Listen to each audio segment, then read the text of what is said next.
Aha! It's us. Hello. We're all in costume playing our characters today. if you believe Zashir that. is gay. Zashir's been a ghost type this whole time. Listen, if I had taken the Astral Fist monk, that probably could have been believable. Alright, it could have just been a ghost type the whole time.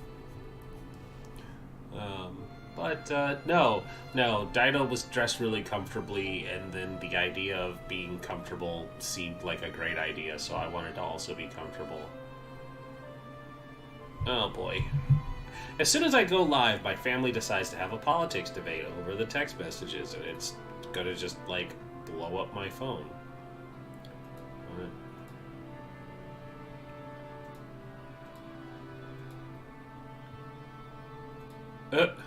Oh no. Okay, so that's wow. Oh.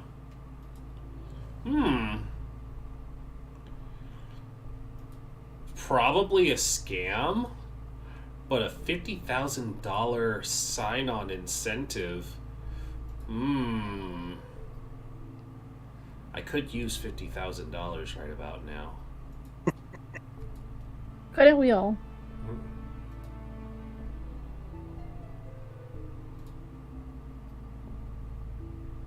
Yep. Anyways, no, they're actually not talking politics. It's my sister was like, all of our classes dropped what we were doing to start talking about Ukraine, and it's like, well, that's fair considering it's the thing right now that could affect all of our lives, depending on which way it goes. Anyways, I hope everyone's staying safe.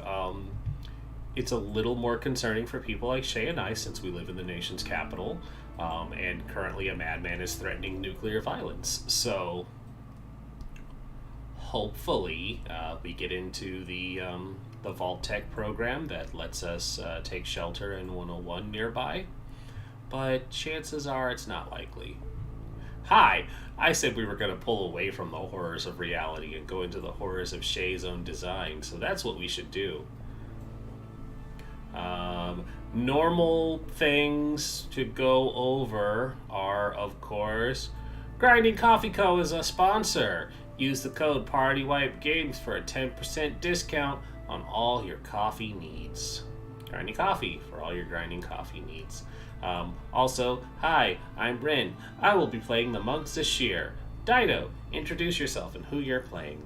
I'm Dido. I will be playing the Fire Genasi Paladin Hexblade Warlock.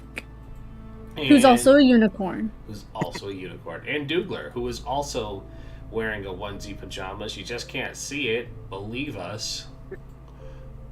Absolutely. I'm Dougler. I am playing the Changeling Wizard Richel. Oh yeah, that's right. I need to prepare ceremony so Shell and Zashir can get married.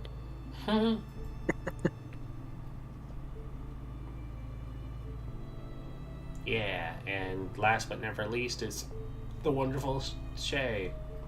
Hello everybody, I am Shay and I am the Dungeon Mistress today, and I am playing everybody else.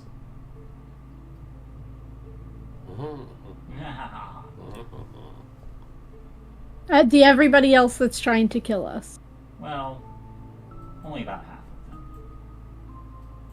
Yes, our menagerie of people and animals are currently not trying to kill us.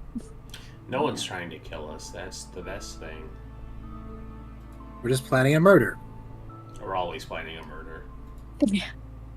Look, is it really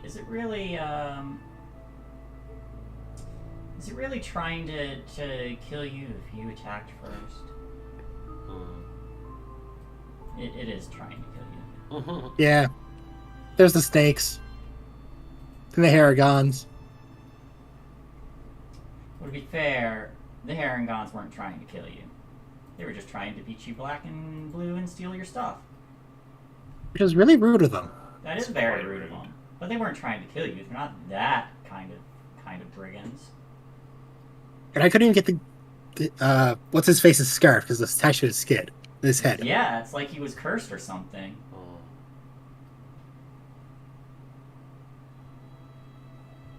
You're a monster. We should have looted their hideout. Hmm? So we should have looted their hideout. Shoulda, woulda, Yeah. coulda. On that note, though, last time you guys had ventured to speak to the Getaway Gang, a group of children who are lost in the Feywild, as it were, living in a tree named Little Oak. You had begun making plans with Will of the Feywild to rescue to rescue the rest of the children from the hag known as Granny Nightshade, just a kindly old woman who makes toys for a living. Before you would make your way over there, you decided to pay the Wayward Pool one more visit after learning how to get close to it. Upon doing so, Zashir managed to light a brazier and summon Lamorna the Unicorn to speak with them, seeking ways to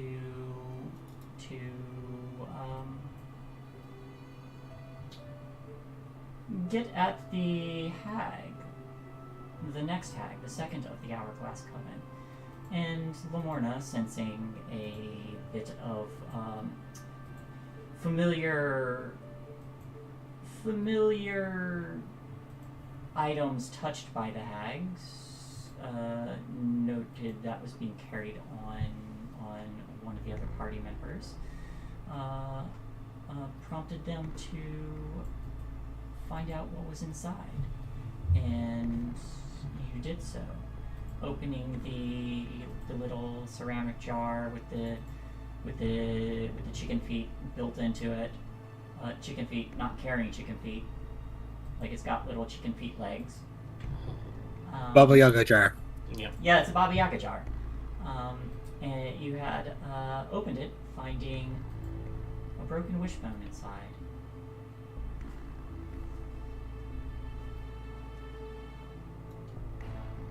And that's where we pick up. Chal's gonna reach inside and pull the wishbone out. You have in your hands a broken wishbone. Oh, I was gonna say maybe it'll Two actually parts. give you the wish.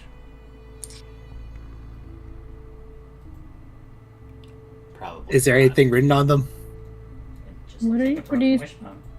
What are you supposed to do with that? Why was there a wishbone inside of a thing with chicken feet? Is it magical?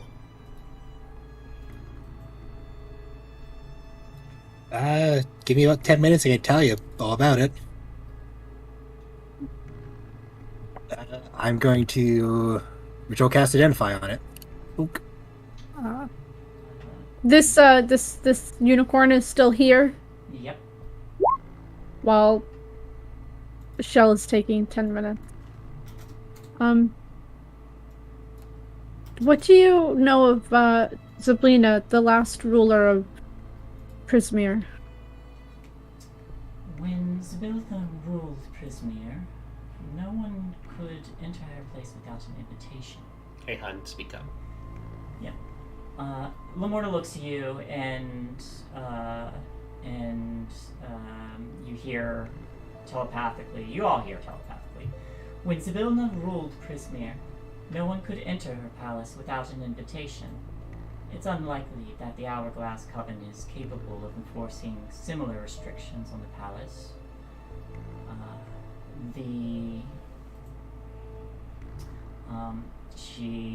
As she continues, she kind of like looks off in the distance, briefly.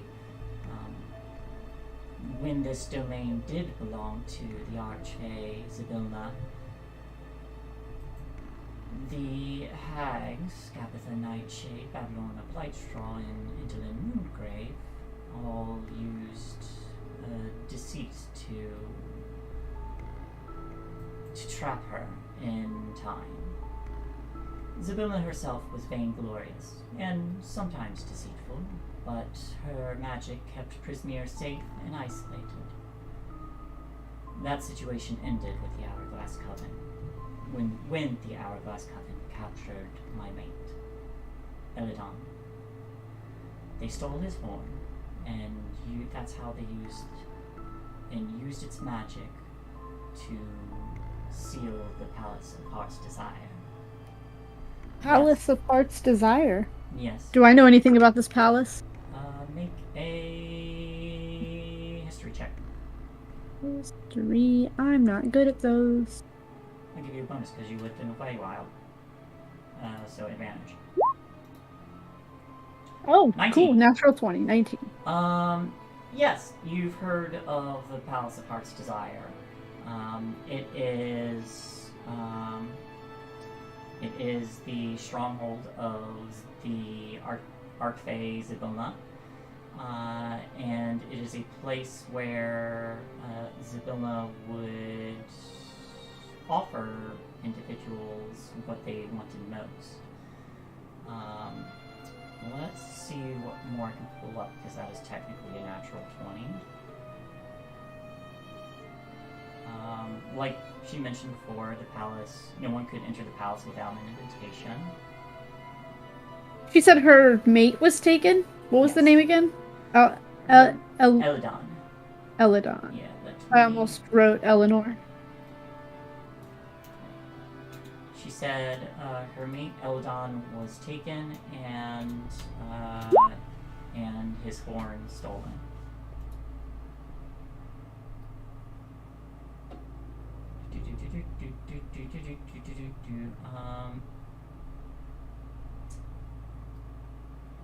Oh, here's some information.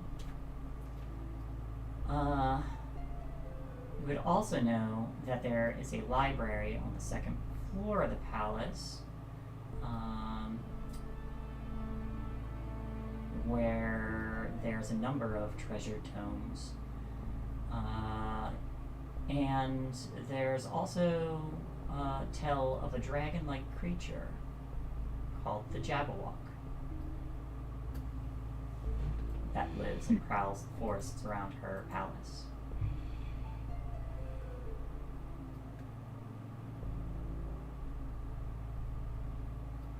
Do you think that your mate is still alive? I would have sensed his demise if he was slain. Oh, that's good. Would I know the location of Palace of Heart's Desire? Like, would I know if it was in, like, one of these 3 areas that was taken over? You would know that it is... The Feywild's a little weird with directions, but you would know that the Palace of Heart's Desire is kind of that focal point of that realm, with hither, tither, and yon all. So it's kind of like it's a separate thing from the 3. Yeah, it's part of the same realm of Prismere. It's all of Zibona's realm. The Palace of Heart's Desire is just her stronghold within that realm. Hither, tither, and yon, and you would also know that as someone who lives in the Feywild, the more powerful someone is who within the Feywild, the more they can influence it. Okay. So if you were going just off of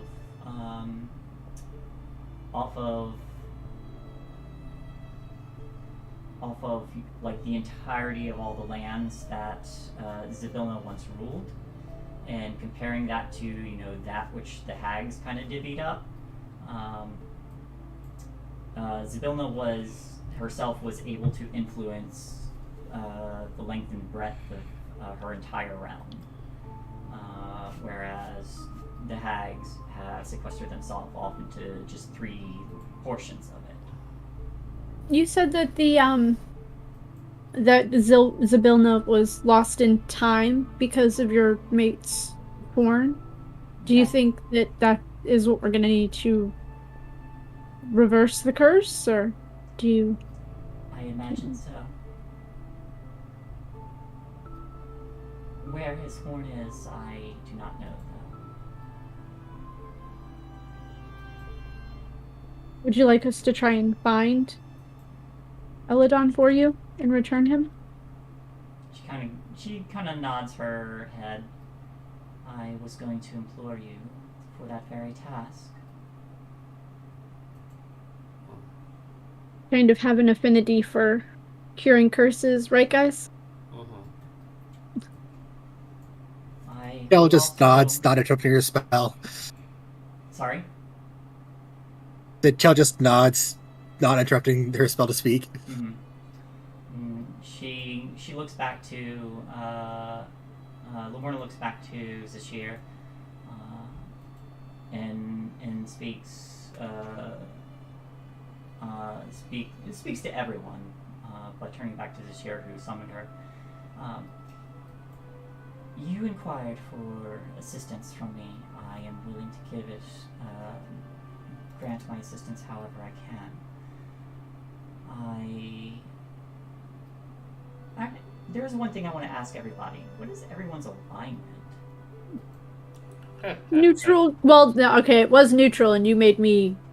It was neutral good, so you made me good good. Yeah, you're good. Chaotic good. Chaotic good. Neutral good. I'm gonna peg Shell as a lawful evil. Very definitely. The way that she planned that coup. Mm-hmm.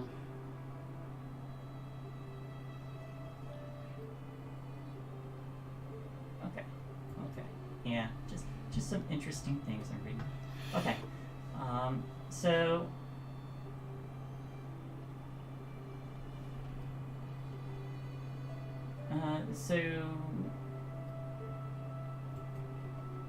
as she speaks, she kind of like glances toward the waters around everyone. My own little domain is capable of healing you and ridding yourselves of curses, certain curses, if you were to bathe in it. Oh, now we find out about that. Specifically, cursed items. Oh, do we have one of those? I sense you do. Who's got something that's cursed? She looks to Chell again. Holds up the wishbones. No, but your spell does complete, and you. We did have a cursed heart. You did. You also have a cursed tongue now. Yeah, I do. But as you complete the spell, you detect that there is an aura of divination on these two pieces of the wishbone. Oh. It has an aura of divination on here. You should have cast Identify and not Detect Magic. I did identify.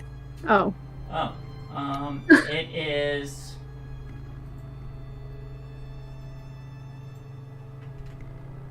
It is a message on there, and in order to hear the message, it must be whole.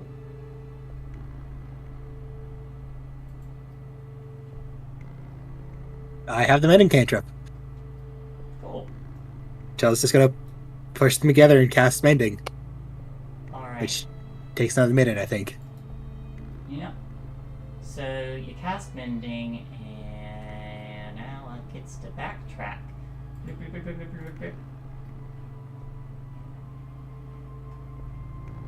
Yeah. I keep track of the things I have. All the things. Here All we the go. things. Alright. As you finish mending the wishbone together, you hear Gabitha forgets the first creature she sees when she wakes up, although her memory of it returns each night when she sleeps. The creature forgotten by Scabatha in this manner is invisible to her. Oh.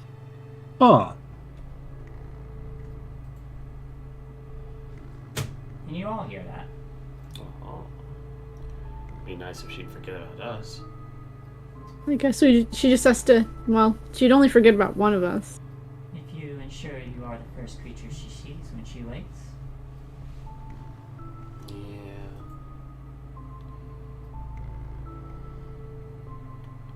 That is quite handy, actually. Just have to get to her at a certain time. You Or all hold on. mentioned, I don't think I have that spell. you all mentioned you were planning on. How did you intend to infiltrate her lair? We have a pouch of invisible powder. Yeah. That's disappearance. And we also have an invisibility potion as well. And I'm pretty stealthy. Well, every day or so, I am capable to teleport a number of people. I recommend if you need a quick getaway, I can make it to the outskirts of her lair, and should you require it, I can teleport us. Alternatively, I can teleport you right up to her lair, but then I won't be able to get you or anyone else away. In a quick Closer's, manner. closer's probably better. Where is her lair? Her lair But is Sorry, go go on. ahead. Her lair is in a fallen old oak. It's perhaps a little less than a day's walking distance from here. Oh, On your feet, anyway. well, we don't have to be. What about on his feet? Yeah, we got a giant toad, an owl bear, and a snail. Then I imagine you can probably get there in half a day. Oh, there you go. But my concern is that if you're just gonna hang around the outskirts of the lair, what of the oh no, that's sorry, I was confusing her lair with the Palace of Heart's Desire. I was We gonna still have to mention keep the kids out, chapter. too.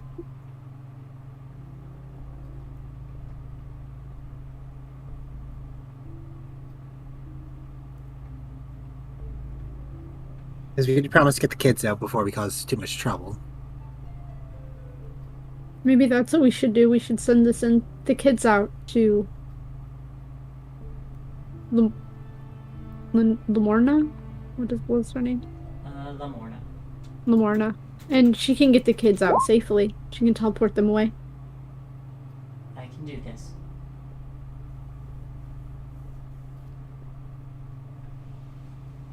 Lamorna. I read that as Lamama. La la la la la la mama. La la la la la la mama.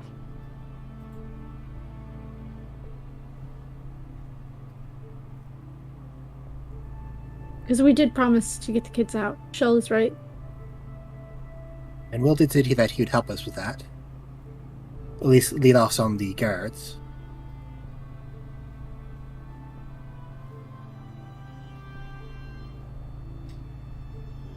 Well, Is there anything else that we have to ask Lamama?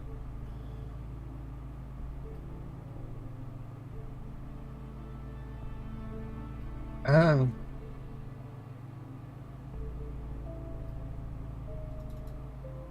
I don't think so. But before we go, Chel's going to reach into the bag of holding and pull out Jasir's tongue. You could wash this, and then we can try to get it back to you.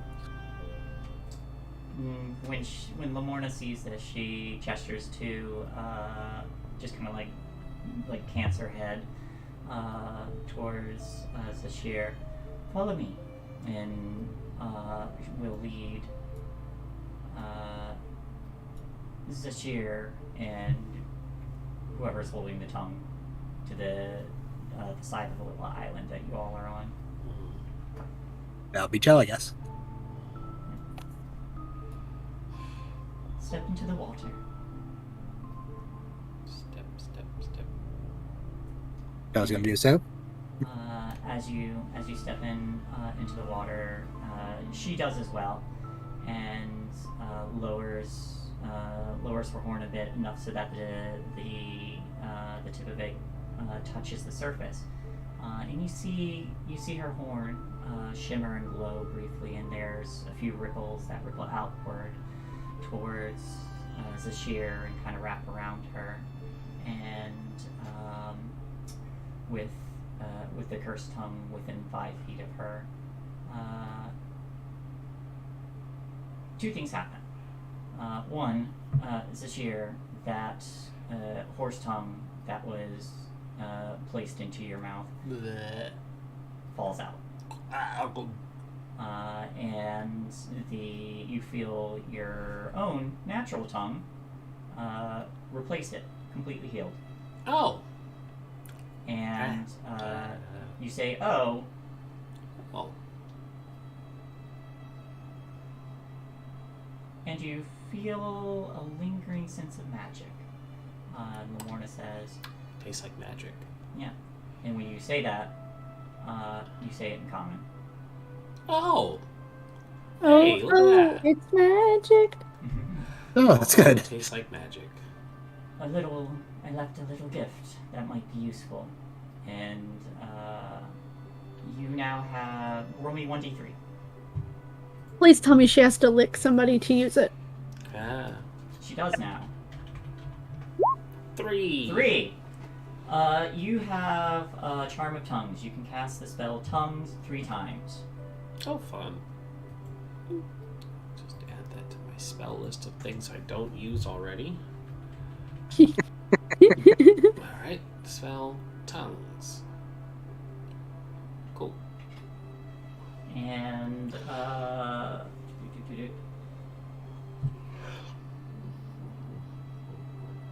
Chell, there's also lingering magic on the horse tongue.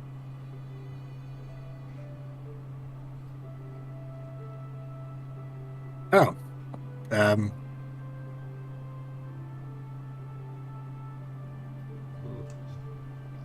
Chell's gonna pick it up, and I don't have to request identification to find it because I don't have it prepared. Okay. Are you just hanging out in the water? Actually, I'm just gonna ask Lenorna, like, do you know what the remaining magic on this is? I do not. I sense there is magic on it. I could take a moment to study it, if you wish. Please. And she will take 10 minutes and study it. And says, "Well, now I get to find this magic item.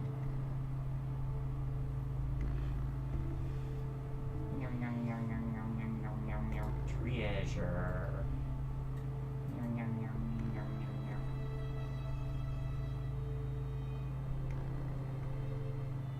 Oh, you still have the other potions with you, right? Yep. All right, these are the potions you took from the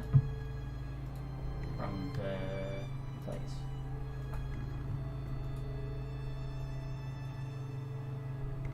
Ooh, Yeah, potion of... Oh.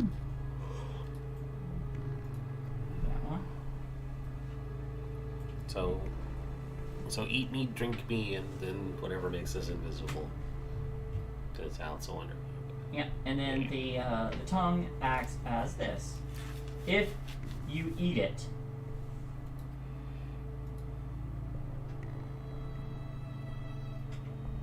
Wait, if you eat the tongue? you have to eat the tongue.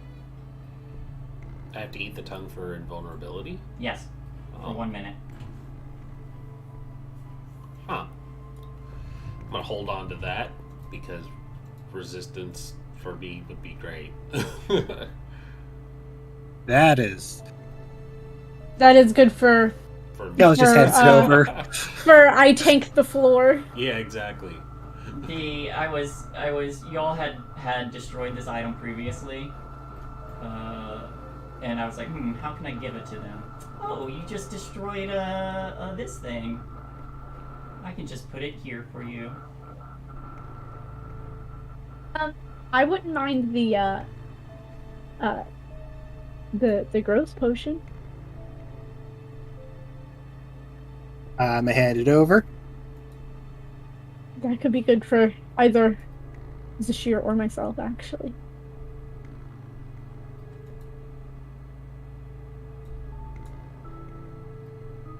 Who's the smallest of us? I think we're all medium-sized, right? Not counting Kostya, yeah. Since he's a gnome. He's small size. Although now technically Janasi can be small or medium. That's true. But I'd already made her before, and it would be funny. It'd just be weird if she was small. If you, All of a sudden. She's Yeah, just been if one of tiny your- this whole time. if one of your parents was like a halfling or a gnome, they banged an Ifriti.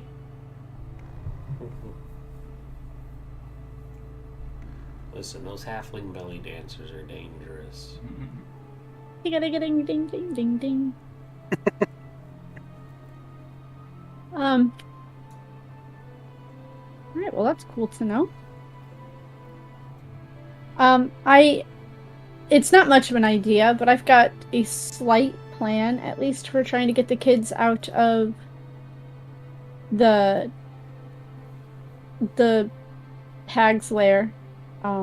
Especially with Lamorna's help, we can get the kids just outside and have her teleport as many of them away. And if we happen to encounter the hag, you three can get the kids out, and I will distract the hag for as long as I can. Yeah, sounds like a plan. It works. I can take a couple of hits, and if that doesn't work, I can just burn the house down while you guys get the kids out safely. How many is what's his face with us, or did we come alone? Will of the Feywild? Yeah. You said you'd meet him back at Okay. at Little Oak once you were finished here. I don't remember how many kids he said that they have. He said somewhere around like a dozen or so. Okay. They won't all be in the same spot, unfortunately. Lamora, how many can you take? Could you take a dozen children with you? That's a good question.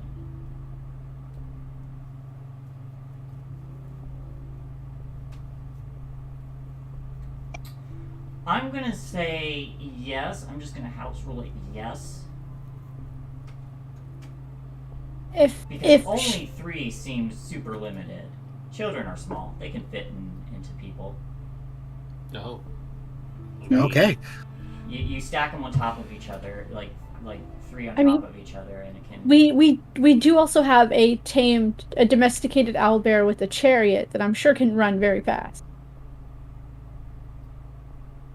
As well. If it is too much for me, I will escort the children back here where they will be safe. The magic of the Wayward Pool will protect them. Not even the Jabberwocky can enter this area. Hey, have I ever heard of a Jabberwocky before? Make a Arcana check. I'm gonna do the same since I've lived here for a long time. 11. Natural 20 into a 19. Hey, I got the Jabberwocky information from a natural. Yeah, Chell, you have no idea what the fuck a Jabberwocking is.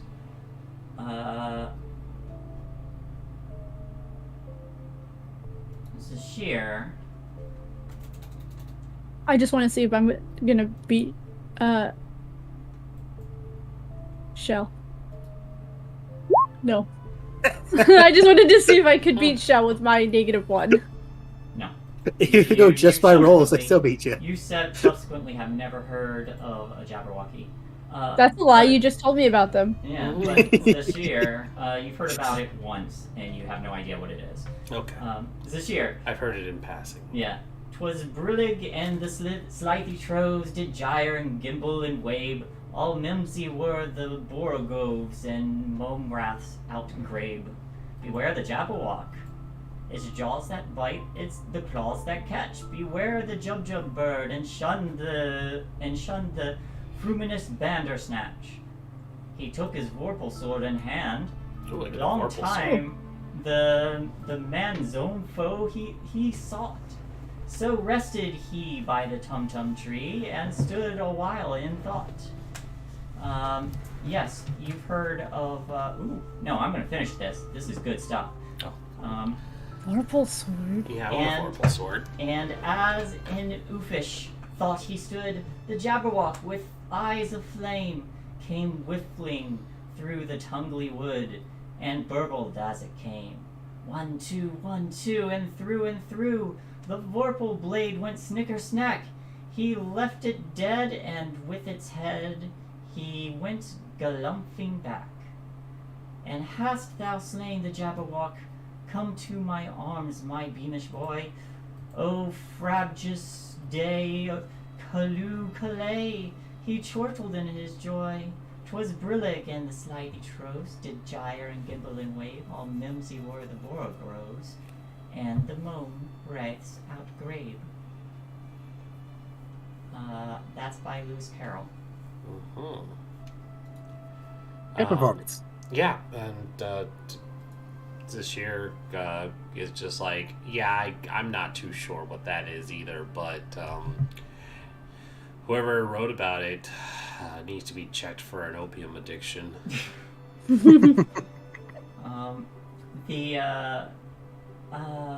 But you would know that the Jabberwocky is a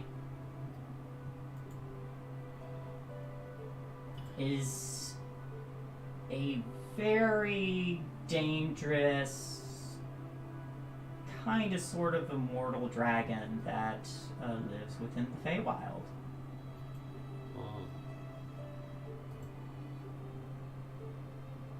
Well, that's great, because there's one outside the Palace of Heart's Desire. So we want to avoid it if we can, then. Yes. No, I think Sashir and I want to fight over that Vorpal sword. Mm-hmm. Nah, I don't really use swords, so it's yours if you really want it. You just trade off the Frostband sword. Exactly.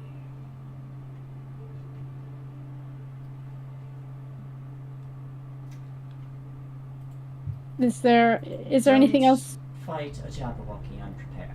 You need the Vorpal sword for real. Maybe it has a weakness we can find along the way.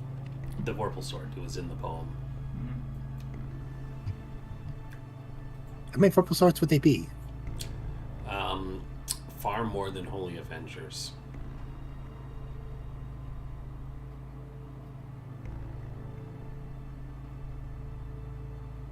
But I know that doesn't mean much. The only one who can use one.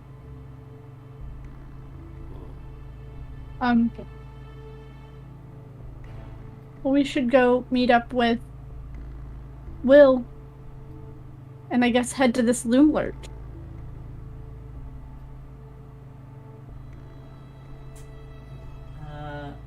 This year, after spending some time in the pool, you feel incredible. I feel incredible. Just completely refreshed. You may also heal your hit points. I feel completely refreshed. I heal my hit points. What are hit points? Well, you shouldn't have lost any. It's a new day. Well, we took that short rest, but yeah, okay. I feel better now. Much better. I feel like I could take on the world. I'll make sure that my area is secure, and I will follow you to, and then you all hear the briefest of briefest cackle before Lamorna suddenly rears up, whinnying in pain, and I'm gonna take just a moment here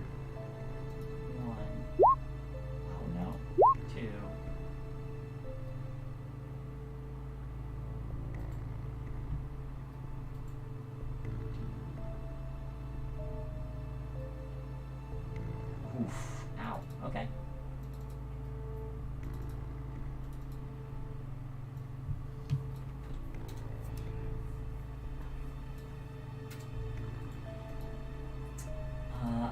But Lorna, who's was partially in the water, rears up in pain, and you see suddenly forming, shimmering into appearance, an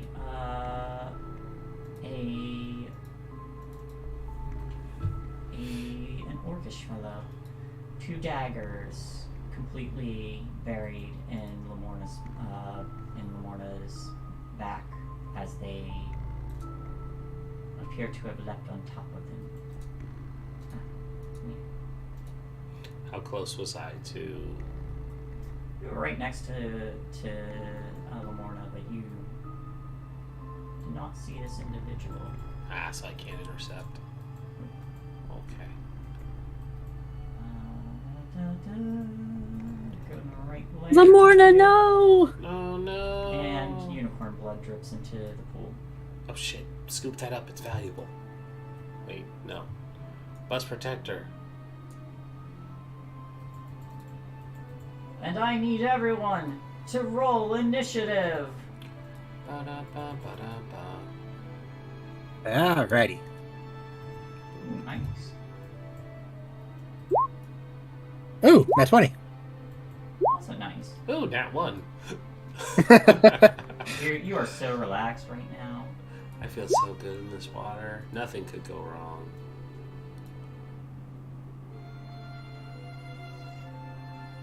Oh, what did I have the wrong? Well, you know what? I had the wrong one clicked. Let's not always whisper at this point.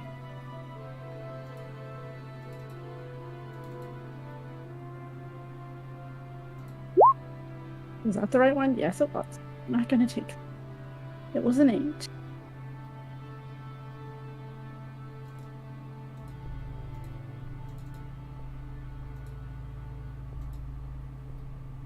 There we go.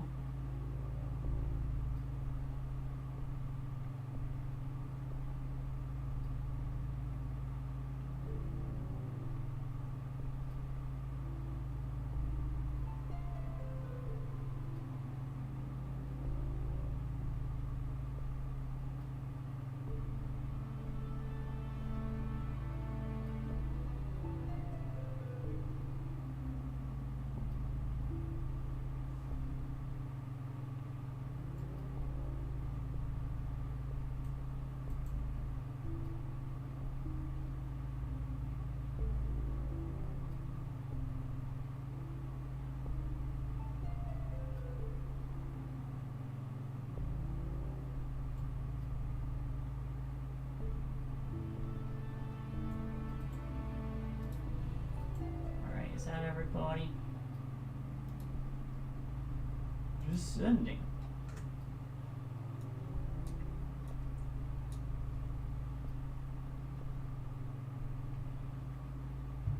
Okay.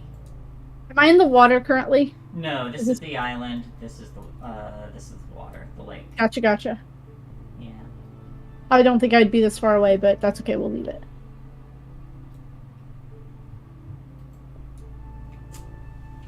But your cold baby's up first. Cole Baby's just gonna stay with me for now. Okay. Lamorna, after recovering from her surprise, kind of briefly tries to shake him off before you see her body shimmer and vanishes. And the hooded figure drops to the ground in a 3-point stand and goes, "Damn! I didn't know unicorns could do that." But he is left there. Chell, what do you do?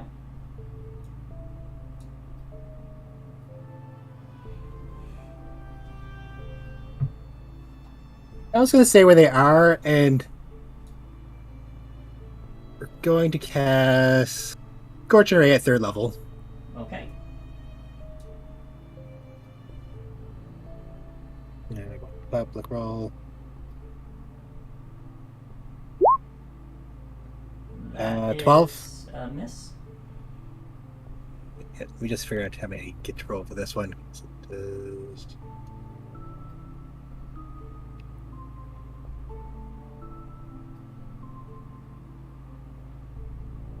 Then 22 That is a hit. or 11 fire. Alright. They're going to use their. Then Go on. third scorching ray, Also hits. modify 20. And they are going to use their reaction to reduce the damage on the first hit. Okay, and there's one more ray. Modify 20 again. Alright. Also hits. I'm gonna roll the last one again because if I do the second one, it's gonna give me that 20 damage and another 10 damage. Another 10. Nice. Alright. So, you fire these four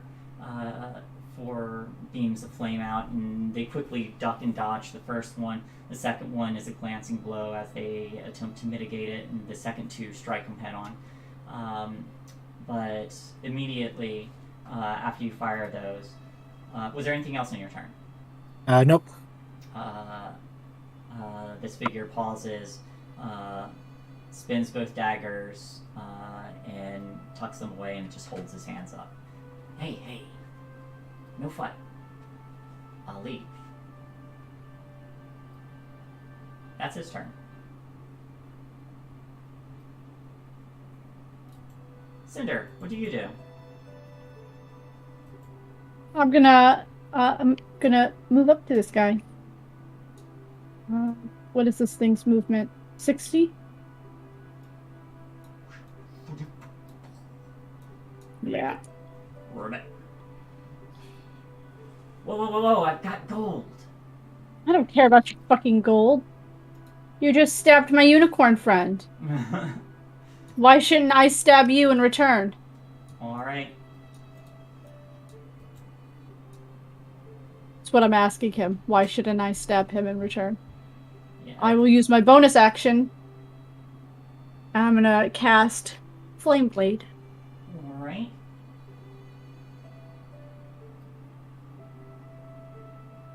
And I'm gonna wait for his answer before I stab him. I'm just doing a job, alright?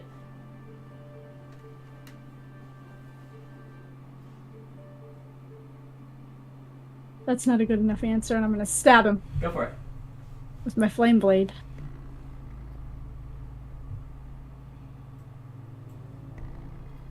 It's gonna miss. That's gonna miss.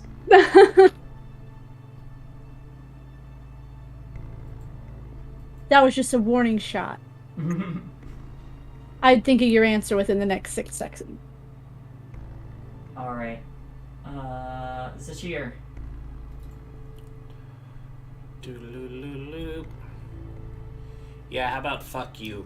I'm gonna hit him. Alright. Natural 20. Natural 20 hits. Nice. But just barely. Yeah.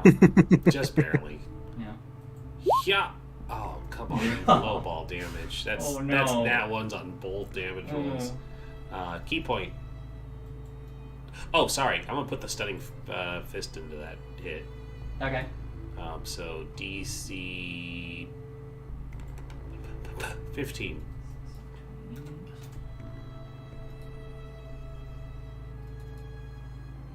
15. It's a con save. Nope. That is a 14. Not stunning fist, stunning strike, because I don't have to use my fist. Stunned until the end of my next turn.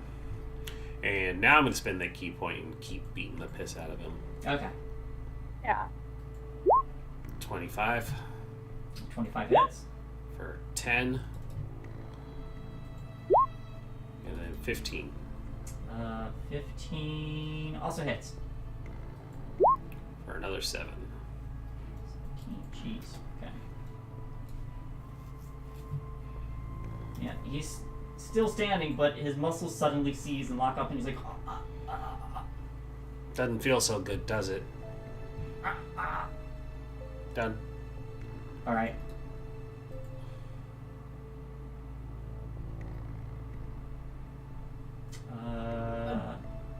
Brenton is gonna come out of my hair and try and set this boy on fire. Okay. Make that attack. Nope, I hit the wrong button. He's 19. He's lit on fire. And then Brenton crawls back up into my hair. Interesting thing, though. He gets lit on fire, and as the fire catches and starts to spread, there's whatever magic is in the air here goes out, and it gets sucked into the little brazier.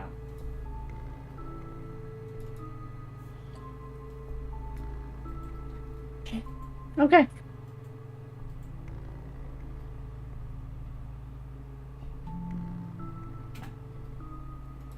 All right. Yep. Lamorna is ways off and making her way back. Chell, what do you do?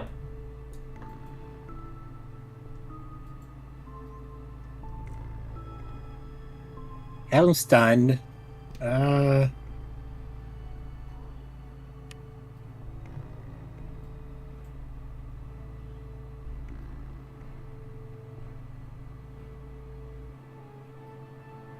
I'm sure I don't need to, but I'm just going to cast Mage Armor myself just to be safe. Okay. Anything else? Can they speak while they're stunned? Not well.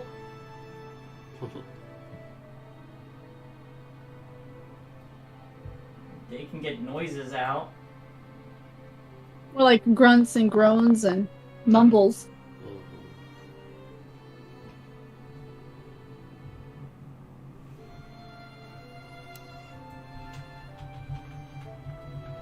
He does appear to be stunned. We could probably just capture him now if we're quick.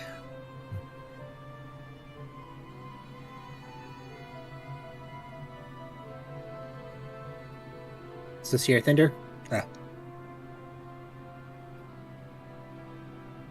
He stabbed something unprovoked and without reason for just a job. That's not a good enough reason.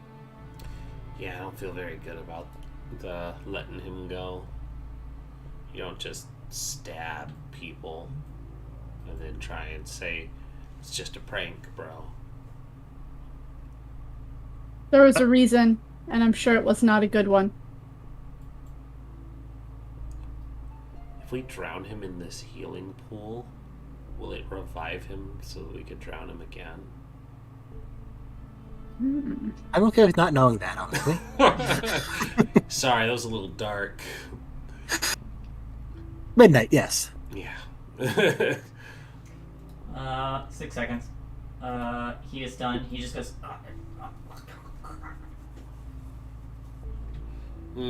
That's his turn. Cinder.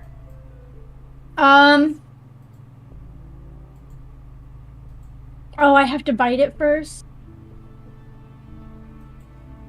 I was gonna have Sir Mitt try and swallow this guy. Yeah. But it looks like he has to... Chomp down first. He has to, oh, you know what? He's gonna... I'll let him bite first. Okay. See if he can swallow him. He does. He bites down, and you see just like the briefest crooked grin on this guy's lips before the jaws come down, and then their legs kind of like twitch for a moment before going limp. Don't eat all of him. Save some for Juniper. To be fair, he will fail all strength and dexterity saving throws. Yeah, there was nothing you could do. Yeah. So he's just chomped. Now's the time. He is in the jowls of Sir Mitt. Is it still alive, or is it just limp in his mouth? Would you like to check? I would like to, yes. Okay. I'd like to, yes. Give me a medicine check. This is We'll see how this goes. Oh, 6. They are. You see blood everywhere in Sermit's saliva, and they look like they were getting ready just to eat them. They're not going to be alive in the next few seconds, unless you wanted to intervene. No. Nope. Okay. I'm okay with he stabbed a unicorn unprovoked. That is kind of like a high crime, stabbed a unicorn. Yeah. Yeah. Yeah, just as long as he saves part of him for Juniper. Gotta feed that owlbear.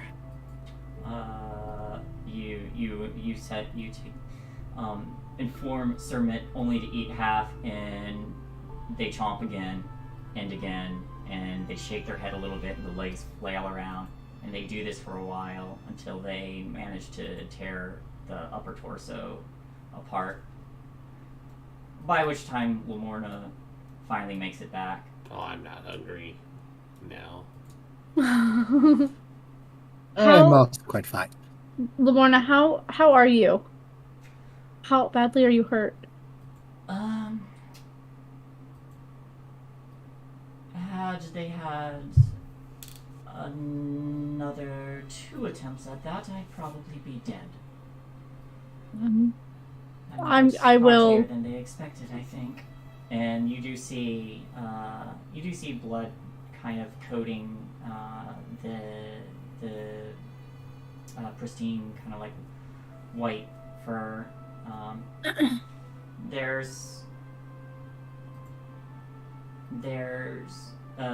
It does appear to like shimmer kind of brightly, but they kind of cant their head towards the pool again and say, given a little rest, I think I'll be fine. That's good to hear. Let me just give you a little bit of a boost just in case he wasn't alone. And I'm gonna hop over the short distance on Sermit. And my hands are gonna flame up as Cinder puts her hands on some of Lamorna's wounds, and I'm gonna cast a Cure Wounds, just in case there's somebody else. I don't know how long the pools take, so I just want to make sure that you'll be okay. For 13. 13. I appreciate it. Whoops. And the heal bits. And you see the wounds kind of like seal up. But they give a nod, an appreciative nod.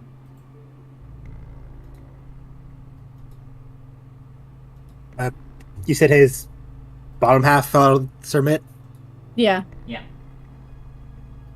Chelsea's gonna cast Guidance on the South and search the body. Well, Okay. the remaining parts of the body. Alright. You find...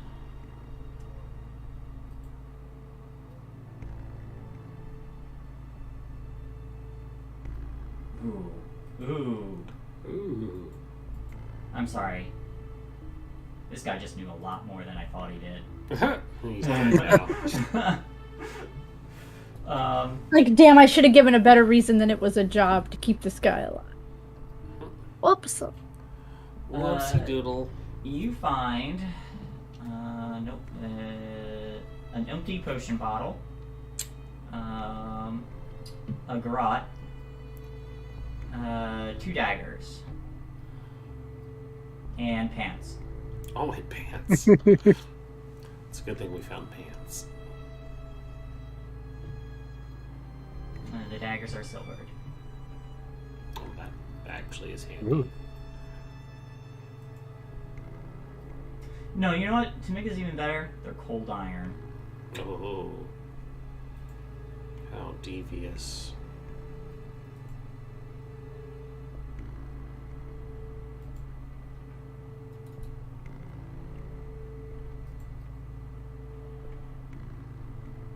I don't know what cold iron is in 5e. It is super effective against fey creatures. Yeah, fairies hate it. Oh.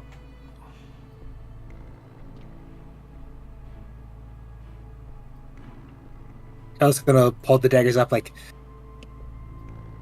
these are probably better in your hands, but don't know if you want to use them considering that what they are. I mean, daggers, so it's helpful. Made of cold iron. Yeah, I mean, it's helpful. It'll work against the hags too. That is true. Well, why don't you hold on to one? I'll Sure. take the other. I'll hand over one of the. What's so Cold iron special dagger. about these daggers? They're made of cold iron, apparently. Cold Oh. iron hurts fey creatures. Sorry, Dido missed that. I was turning on a fan. You're okay. Yeah, cold iron bypasses the damage reduction for fey creatures. Mm.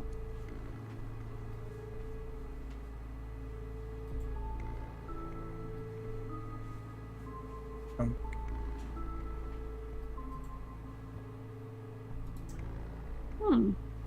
Oh. Hmm.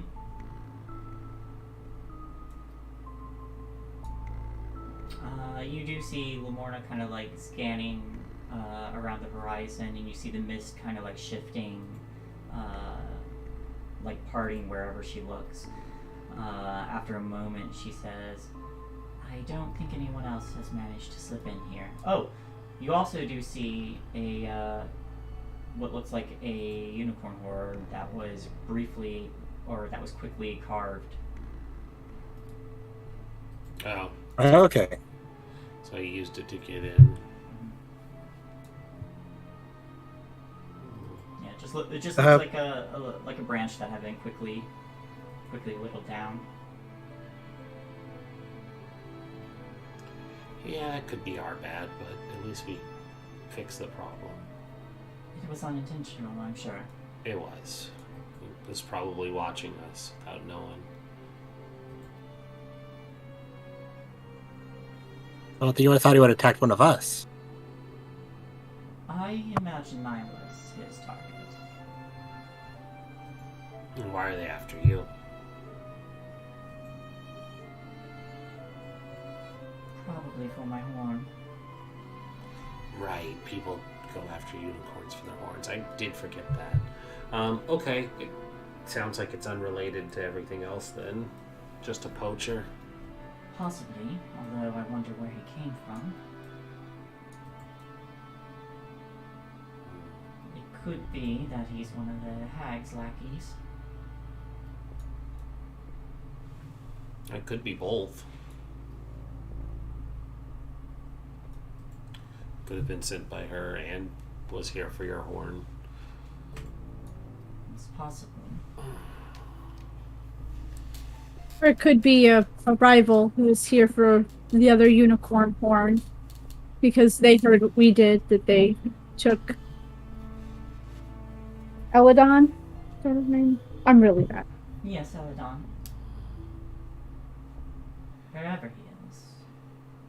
I'm unsure what happened to him, but I still sense that he is not dead, at least. That's good.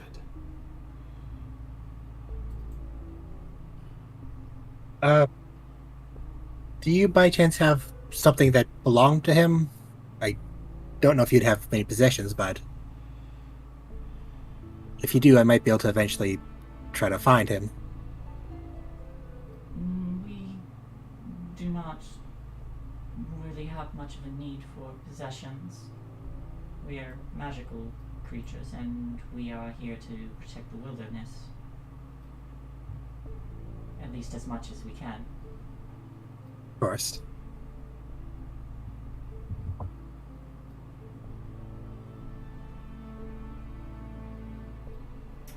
I have also appeared to have used my teleport prematurely. I will need to rest before I can use it again. But given a day, I will be ready to use it to assist in getting any of these children away to safety.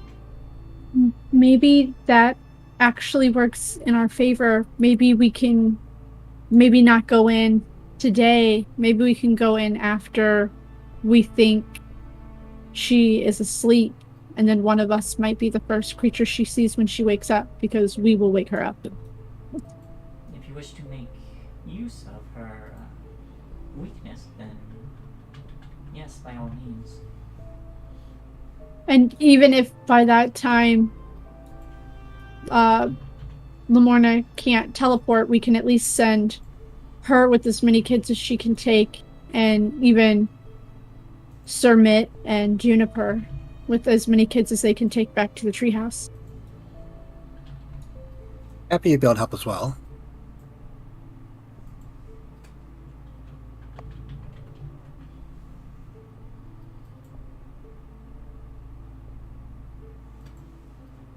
Well, if you do need to rest, my pool here is usually safe. You already see Vansel just kind of backstroking naked through the water. Of course. I mean, I only really need an hour, but maybe we... How long did it take us to get here? Took a few hours. We have to tell Will of our plan Mhm. if he's going to help us get the kids out.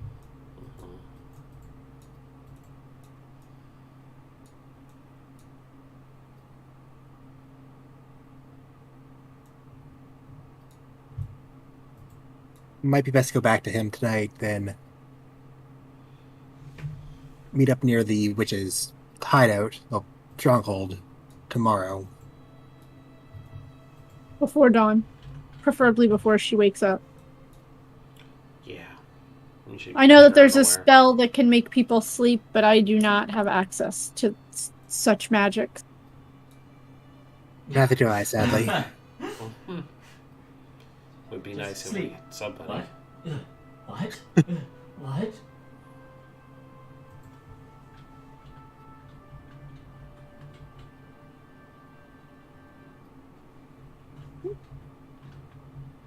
So, goodbye, Lamorna. I hope we see you bright and early tomorrow morning in Loomlarch. She gives a nod. I'll be ready. Thank you, all of you. Happy to help. Thank you for your assistance. Of course. Thank you very much. Thank you. Alright. And Breton, Sir Mitt, and I will head back to where we left everybody else. So we can head back to Will of the Feywild.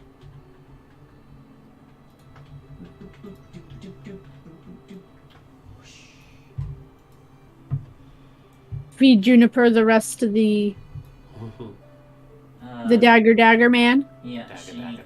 she happily tears that person apart, whatever's left of I'm sorry, was that too gruesome for you guys?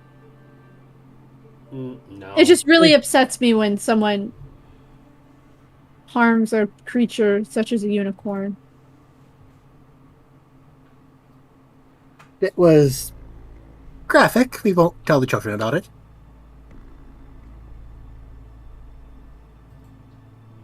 Juniper methodically devours every last bit, including the bones.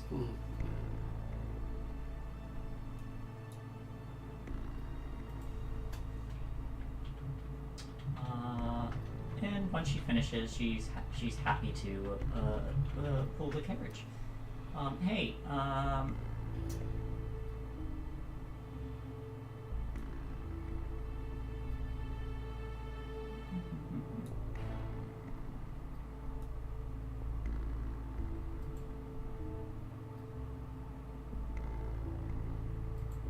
I think Vansel approaches, still stark naked. Looks like they're air drying, and they say, "If it's all right with you, I think I'm going to relax by the pool for a little bit, at least." You do you, That- man. Fine, yeah. That's just the pool back by the unicorn. Mm-hmm. Just if you hurt the unicorn, Why would I do such a thing? That would be stupid, I think. right? Right. I'll probably relax there for a little bit and then make myself some new clothes and go in search of wine. I mean, or you could just stay naked all of the time.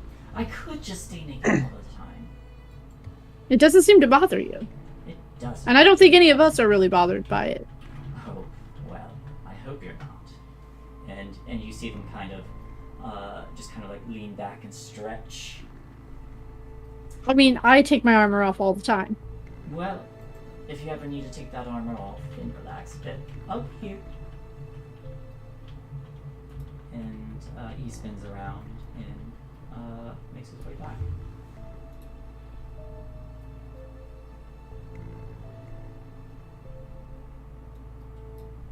Clapperclaw still has to I be guess here. we'll explain the plan about going in at night or early morning to rescue the kids to Will. Yep. I also just found something out. So, you remember that spell book I got from the toad statue? Mhm. It had a sleep in it, and I can learn sleep tonight. I think you should do that. Yeah, that's what I'm gonna learn. And that takes up how much ink? It's just a first level spell. But you I can think it's- upcast it. 50. You just have to be very advantageous with that spell. Mm-hmm. And know how it works. So you don't accidentally put your party to sleep and then realize that, oh, it starts with whatever has a, oh, whoops. That did happen. That happened with one of my characters. I did not know how sleep worked, and I knocked out all of the party, except for the bad guy, and myself. Good time. And then realized that, oh, it hits whatever has the least amount of hit points. Too late now. Yeah.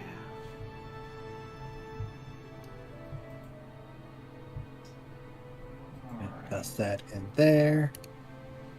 Yeah, guys, do that. Then let's go to spells. Going to.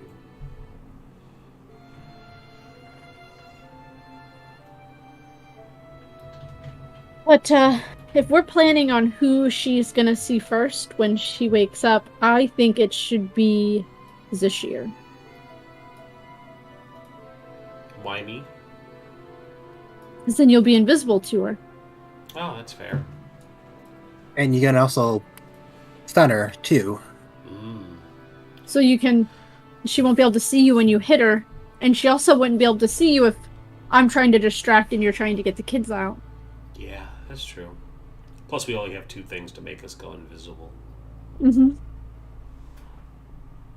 All right.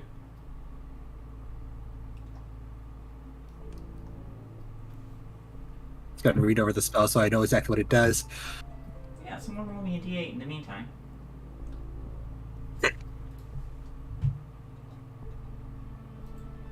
One. Fine. Do, do, do, do. Do, do, do, do, do.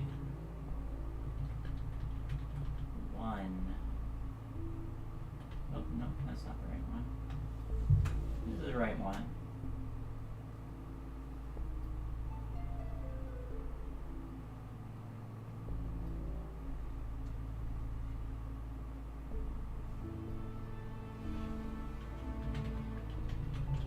Okay.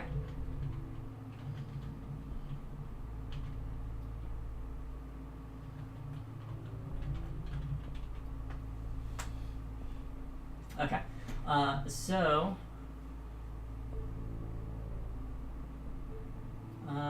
anyone with a passive perception of 13 or higher notice that there is a group of about half a dozen hound-like creatures, and I think most of you would recognize them as blink dogs. Oh, fun. I would. Yes, you As what? absolutely would. Blink dogs. Blink dogs. Mm. Yep. There's a group of about 6 or 7. I don't see them, but that's cool. Yeah. You don't see them until someone points them out, and then you hear just these sad howls. But you notice, Zasir, particularly you, that they are encircling what looks to be a hole that had been dug out, and one of them steps forward and drops something in the hole, and then they all point their heads to the sky and then howl again.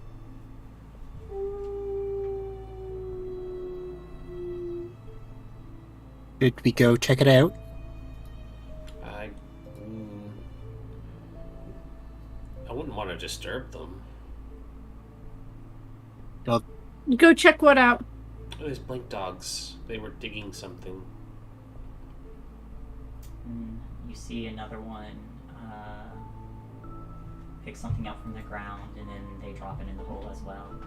And again, they howl. Do the howls sound like they're hunting, or do they sound like whine? Make an insight check. Inside. Nope. Here we go.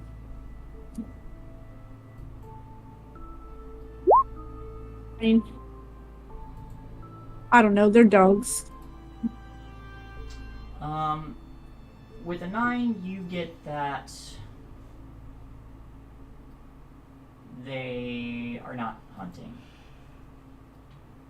I mean, they don't sound aggressive. I'm sure they're super cute. They are. I have a blink dog. let's go see. You'll go slowly, so if Nice and slow. they act hostile, we just kind of back away and no one get hurt. Alright.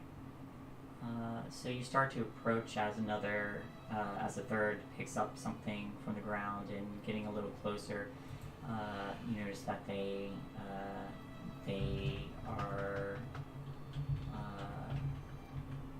had lifted what appears to be some kind of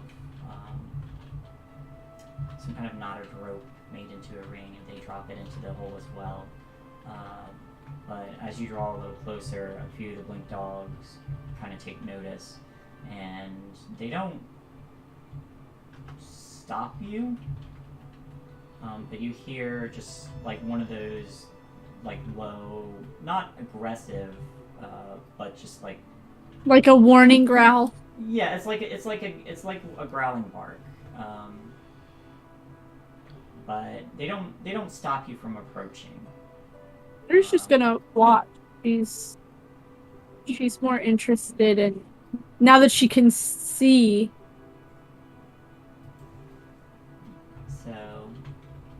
So you just kind of stand there and watch, and one of the blink dogs just kind of like gives, like, interestingly enough, a quick nod before they continue doing what they're doing. And you can see now that there is another blink dog that is whoops, wrong page. That there's another blink dog, just kind of looks much older, dead, and they're laid out on what looks to be a reed litter. So it's basically a grave, and you can see these items that they're systematically dropping in. Each time they seem to be just putting gifts into this hole with them. After each one of them drops a gift in, and they all howl mournfully, they all begin to bury their companion. Oh.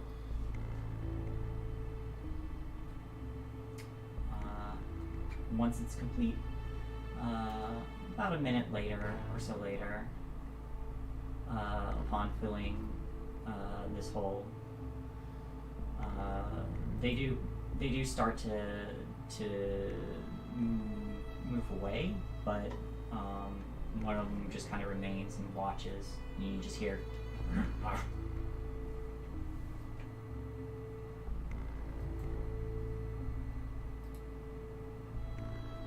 Unfortunately, we can't speak to animals. Hmm? Said, unfortunately, we can't speak to animals. I would like to approach this fresh grave, Okay. and I'm going to summon my fiery frostbrand sword and stab it into the ground at the head of the grave.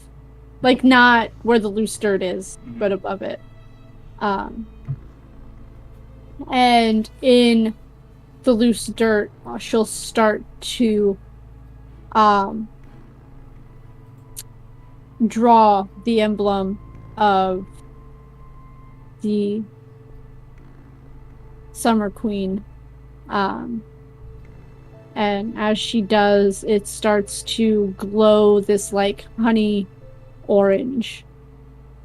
And she's gonna use ceremony. I know she's not gonna touch the corpse, so it might not actually take, but she's gonna go through the ritual of casting ceremony for this dead blink dog. Probably not as long, but Yeah. more symbolically than. Yeah, I'm gonna let you do it because it's cool. There's a moment when the blade is summoned that the hackles on these hounds kind of stand on end briefly before they realize what you're doing, and they watch. They all actually kind of like line up and sit down and just watch this process. As you go through this ceremony, whispering a prayer to the Summer Empress, you feel a hand on your shoulder, a very warm hand, and you see her form kind of like lean down. She touches the grave, and flowers begin to blossom across this freshly dug grave. No one else sees this figure, but she stands up again, and when you blink, she's gone. But at that moment, once that's complete, the blink dogs all kind of like move closer, and then they all howl one more time. And the one that had been further up steps forward and kind of like licks your face. Yeah, she'll when she's done, she'll not lick it back because that's just weird. Who licks a dog? So weird. But gives it a pet and retrieves her sword and respectfully takes a step back as she. I'm going to say.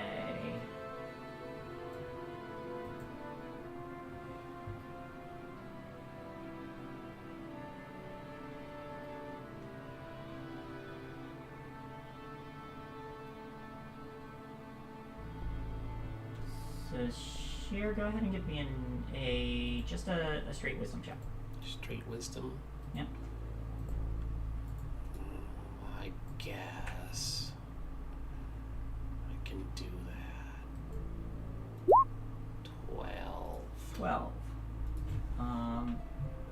It occurs to you It occurs to me. that if you were so inclined, you could speak with them. I could what? You could speak with them I go up and speak with them. if you were so inclined. I feel inclined. You would like to activate your charm? I would like to activate my charm. All right. You do so, and as you do, you hear just in a deep voice, "I thank you for that, traveler. Is there any way I can repay this?" He wants to know if there's any way they can repay it. I would just say tubby rubs, but Wait, do them rub our tummy? no, letting you rub theirs. Have you ever petted a blink dog? It's amazing. Have I ever petted a blink dog? I don't think she has. No, I don't. I don't think I've ever pet a blink dog before. Yeah, that would probably be a fun experience. We would like to pet you. This is an acceptable outcome. And you see several tails wagging. Yeah, I'm just gonna get into the puppy pile and start petting the blink dogs. Okay. Yeah. I was gonna join in. Okay. And it's nice. They got really soft underbellies with all the thick fur. But another asks, so why are you here in the forest? Oh, we're looking for was it Lady Nightshade? You say Scap- Nightshade and you hear like Granny whispers Nightshade. between the Grannies, dogs. yeah. Yeah, and they're like, Granny Nightshade, that's a witch. And the one who had initially spoken kind of like sits up again and says, if you are seeking Granny Nightshade, I will mourn your loss. Oh, we have plans for her. Do you? Yes, we're gonna free this place. Well, in that case, we all wish you the greatest of luck. Perhaps there's more we can offer you. Next to Loomlurch, the Hag's Lair, is a goblin market that sells all sorts of candy treats. Oh, I do like candy. I would, however, warn you to steer clear of the Scarecrows that are planted in Granny Nightshade's garden, for they scream incessantly if they spot intruders. Such a scream can alert the entirety of Loomlurch. I would also inform you that Granny Nightshade uses Clockwork sparrows to communicate with her wicked sisters. Clockwork sparrows. Okay. Indeed. Hey, Zashir, can you ask them how they lost their friend? What happened to the pup? He had been, he was pushing 100 years old. A good lifespan. Oh, It is sad that our elder has passed. it's their elder. Oh. Old age, a good way to go. A full life. I am only saddened that they did not get to see the day when Prismir was freed. However, and they kind of like sniff at the newly grown flowers, I see that we are not forgotten. We offer our gratitude towards the Summer Queen.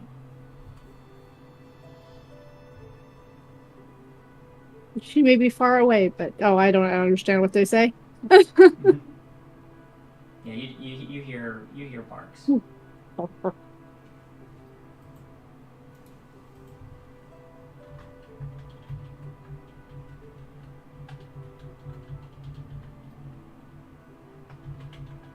Their spirits shall live on. Forever and ever.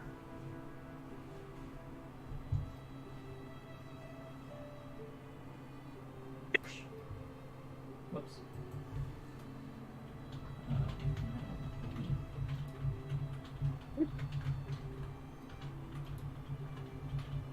Do you have any more questions for them, No, I don't. Chell? Nope. All right. Well, they said we should go see a goblin merchant first. Okay. I mean, I don't really have money to spend, but You need not spend anything, but I believe their treats are magical. Magical treats. magical treats for magical eats. That sounds helpful. We should do this then. Just be careful. Loomlarch is a dangerous place. You say we should be careful. It's dangerous. We will be. They sit up and they give everybody happy puppy kisses before giving a nod, and they all begin to bound offward. Stay safe, companions. You as well. Bye, puppies. But you got some useful information out of that. Mm-hmm.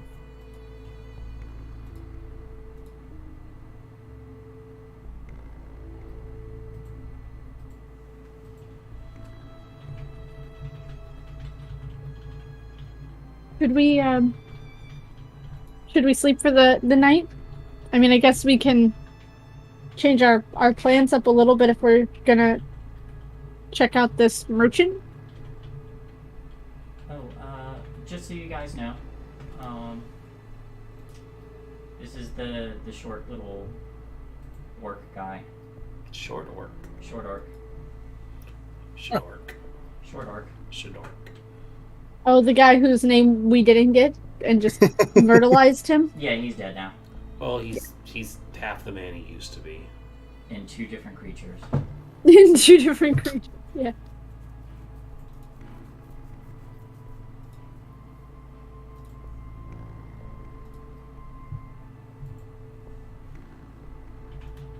Barely more than what a goblin was. Like, are we gonna take a long rest before we go find these goblins? Do we need a rest? I mean, Yeah, you all were traveling back to. I just don't know what time of Oak, day right? it is. Yeah. Yeah, you can make it back to Little Oak easy enough. The children are still there. Will is still there, but Will peeks out and when they see you, and it looks like the children initially are getting ready to run and hide again, but seeing you, and then seeing the additional owl bear, and one of them goes, "Oh no, was Vansel eaten?" He wishes. Ansel? No, he's swimming by the pool and enjoying yes. some relaxation time. This is Juniper. Why is there blood on her face? Prestidigitation, no. That's just strawberry jam. Will leaps out of the tree and says, "Well, I'm not gonna ask. So, you all returned. Did you learn anything new?" We did. And we got some more help as well. Let's head inside first. And he kind of gives a nod and will climb the ladder again, inviting you inside. And once you're all up there, the animated oil can kind of steps forward. Will kind of looks to you all and says, "Squirt here wants to join. Thinks they can get some slippery oil from the boggles. And they said they'd be willing to lead you to and from yon." That'd be quite helpful. That'd be very helpful. We did I kind of promised to help find a missing unicorn.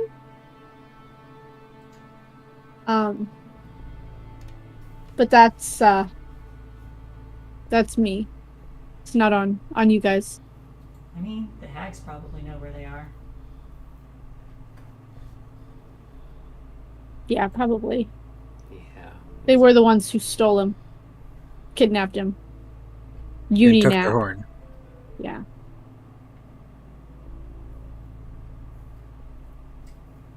It does sound like some valuable information.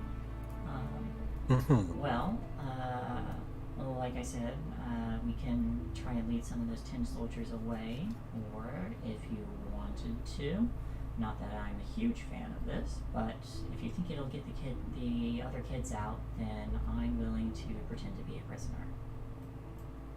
I think it'd be better if we had them led away, because once we get the kids out, Lamorna said that they could teleport them to somewhere safe.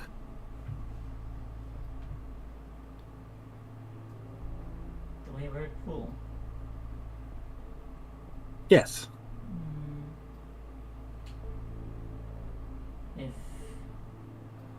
If worst comes to worst, we can lead them back to Little Oak too.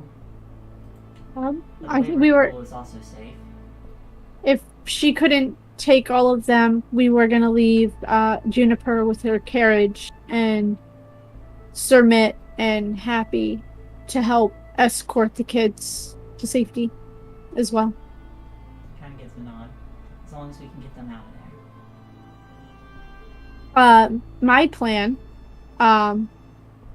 is that you guys focus on the kids and getting them out, and I can make a distraction for the hag and any lackeys that she may have.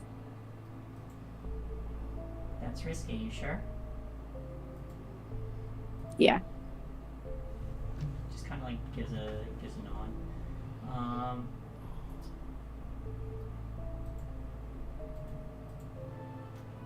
I do also want to give one inspiration to Zashir for the Jabberwocky knowledge, and I want to give information to, inspiration to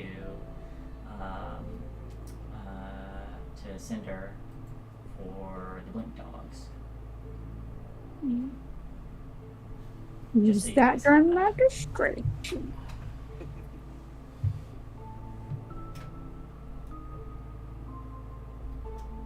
Yeah, getting the kids out is more important than taking down the hag. So if I need to be a barrier between the two, that's a risk that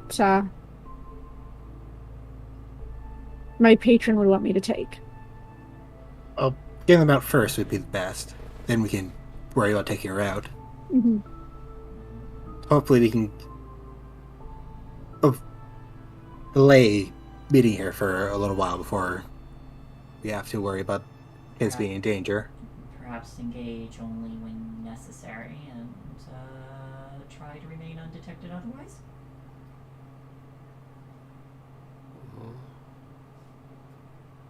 Okay. Okay. Yes.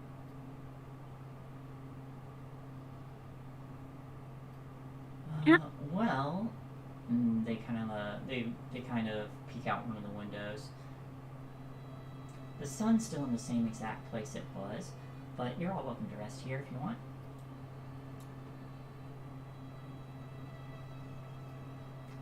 Well, Lamorna Clapclaw- said that she needed a rest, so.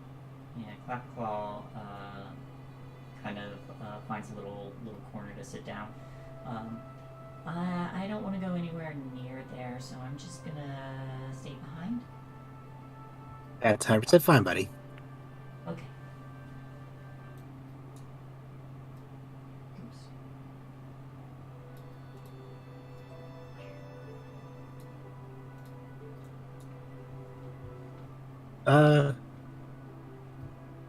Cinder, Yes. Chel's actually gonna take a scroll out of her bag and actually hand it over to you. It's a scroll of blur. I don't think I can use it. Let me just double check, but I'm pretty sure I can't read it. You should be able to with Warlock. Nope, I cannot. Why No? not? What Well, level you- is Blur? Oh, yes, I can. It's second level. Okay. You would just have to make a casting check to read a higher level scroll. Mm-hmm. No, I can cast second level Warlock spells. No, but I meant if it was higher level, you would just have to make a roll. I know, but I was only looking at my first level spells, and then I scrolled down. Oh, it's second level. So, yeah, okay. It might be handy if you have to be a distraction. This, with this, as she holds up the scroll in one hand and the potion in the other, I think will make quite the distraction. Gonna have to, yeah.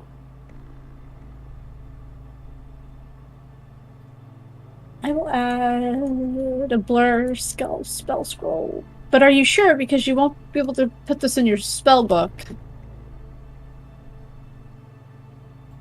I don't think it'd really do all that well for me, because if I learn it, all I can do is cast it myself. You can't Where cast it if- on anyone else. That's weird. No, I think blur is just self. Yeah, range self. Yeah, So- that would be better for someone else. Yeah, as much as I would enjoy learning more spells, best for you to have it, especially for what we're going to do. I appreciate this. This is quite the sacrifice.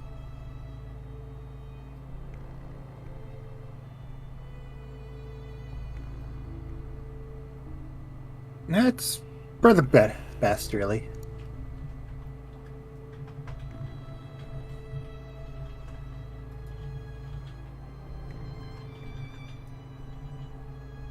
She'll definitely keep that close to where she can grab it when she needs it eventually. That's an action, right? Yeah. Yeah, you want to pre-game that.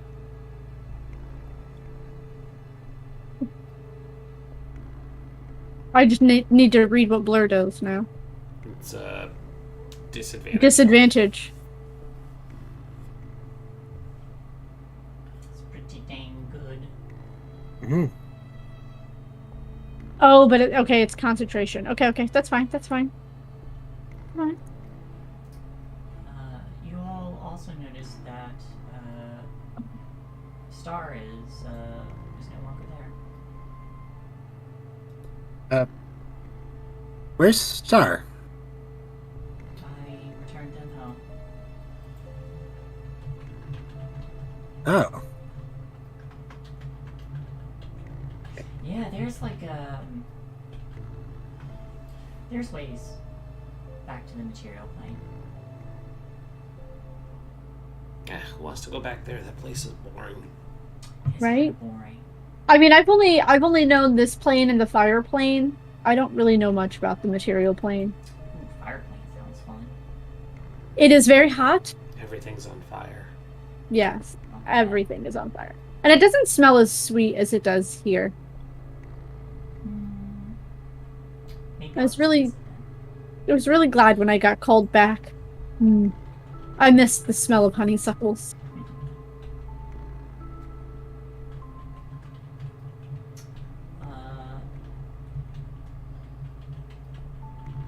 Will kind of leans back and pull out some panpipes, and he just says, "Well, I'm gonna go relax. If y'all are resting, just let me know when you all leave." I mean, I don't know about you two, but I really only need an hour. I'm good to go. I have to learn the spell and prepare it in my book, so I need So the you whole need 8 a hours. whole. Yeah, you need the whole night. Okay. Well, then let's make sure she Let's- has what they have what they need. Yeah, so let's just take the night. All right. You all managed to rest. Is there anything anyone wants to do? Nope, I'm good to rest. I'm gonna do something that I don't think Cinder has ever done. And since they really only needed an hour, and in the Feywild, time is really weird, she's gonna try and go hunt some small game for Juniper. Go ahead and give me a. Do you take Juniper with you? Yes. Okay. Give me a survival check at advantage. Okay.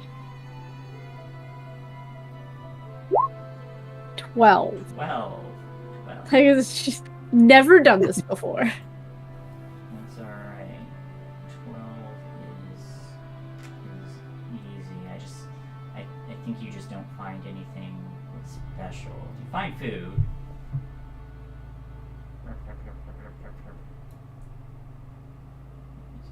Okay, yeah. So, yeah. over a 10 is enough to find food. Feywilds is an abundance of life, and including significant amount of plants, but juniper being a carnivorous creature, you're able to snag some small game, and Juniper is quite happy to dig in. The next day, she'll cough up a pellet with bones in it, but she's very happy for now. I come back with the when I come back with Juniper, I say to the shear, I just don't want to wake up in the morning and she's eaten the children. Dermot and happy. Go ahead and roll me a d8. 3. All right, you're able to get three more pounds, and I think she eats 8 pounds of meat a day. So you got 3 extra. Okay. I'm just going to put that on my rations. 3 extra pounds for.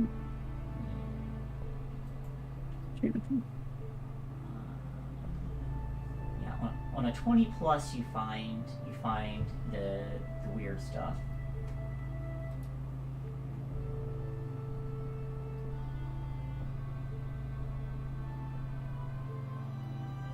And then I'll sleep.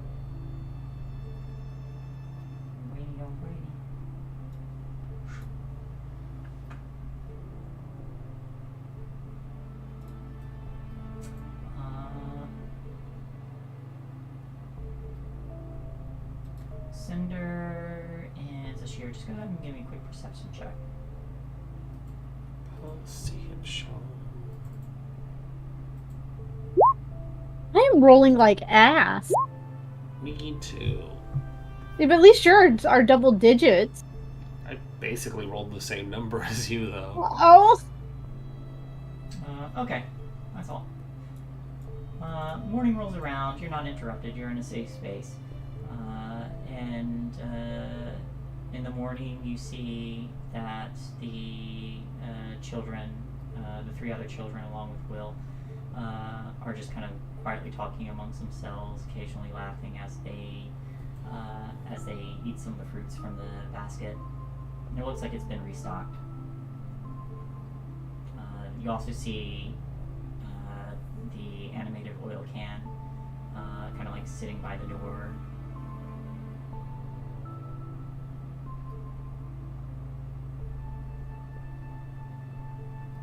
The shear, were you able? No.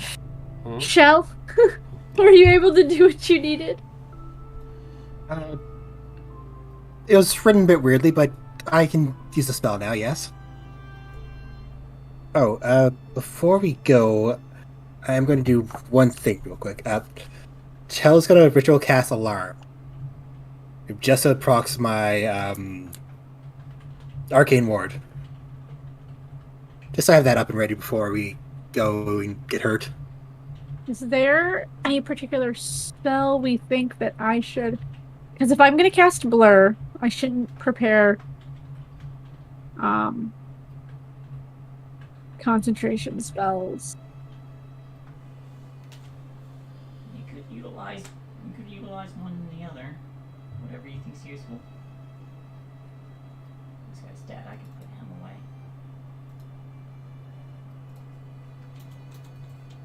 Okay, I'm good. I got the spells that I think I'm gonna... Okay. Pardon me. Right. Ready to go. Alright. Yep, so let's go meet up with Lamora, see if we can sleep to the candy shop, and then try to get inside. I really hope he sings. Uh-huh. Because the Candyman can. The Candyman can. Because he mixes it with love. It makes the world taste good. If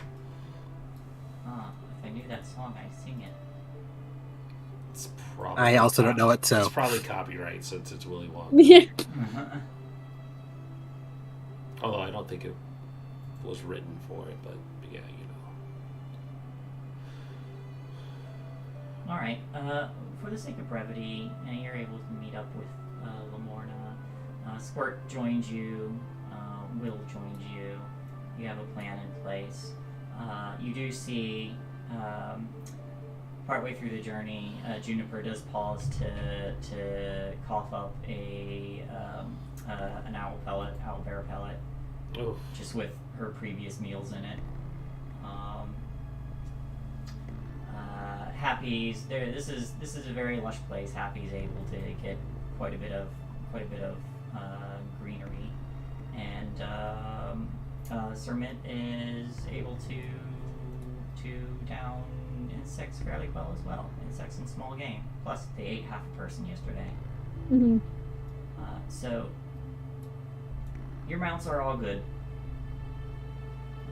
I'm trying. I'm not playing a hunter kind of character, but I'm trying to keep our animals alive. Doing a good job. Fortunately, it's not difficult to find food in the Feywild. At least not in this part. I don't know what snails eat. Apologize. I think it's just like lichen and plants, dead plant matter. Let me check. Oh well, there's freaking plants everywhere, just nomming on trees as it walks by.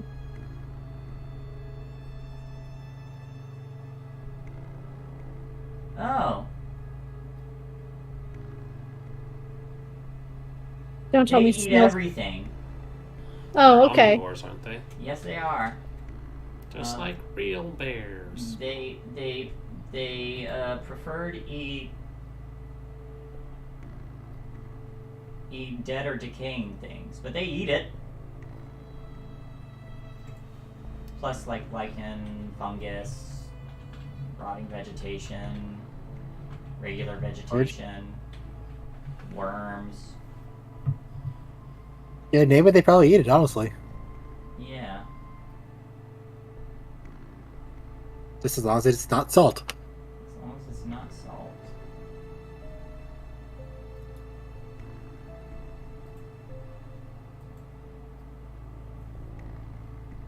Right. So, so there's supposed to be treats at this goblin place.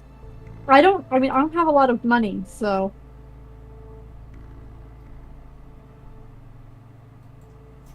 We'll figure it out, I guess. Will kind of speaks up. Probably gonna ask for like trinkets or something else. I don't think coin, and probably definitely not silver. Hmm. I mean, I have some trinkets. So do I. Yep. Okay. Alright. So I'm just going to copy. Someone roll me one more d8 for your travel. I'll give her a go. So it can't go wrong, right? Definitely not. 4. Oh. Uh-oh. We're gonna have 5 dragons and 3 Jabberwockies, aren't we? Mhm. Yep.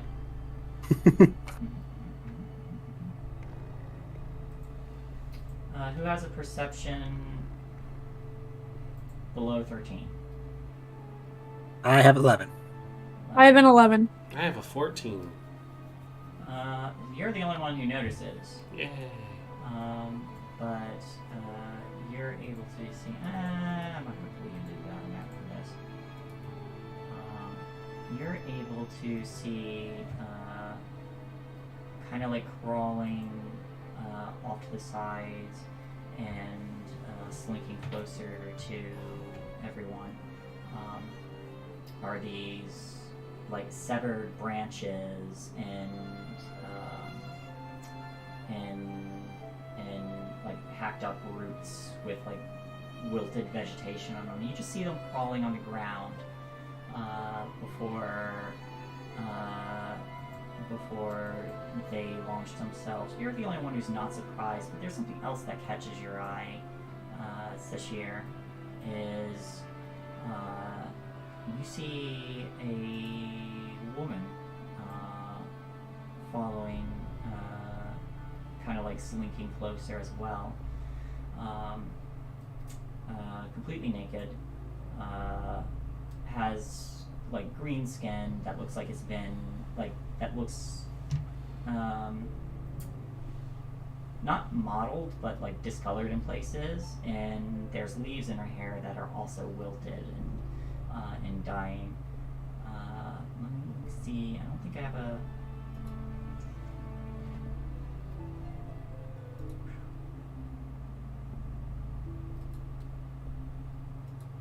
You see her, except a little more. Like it's clear that she's unhealthy. Wilting. Wilting, yes.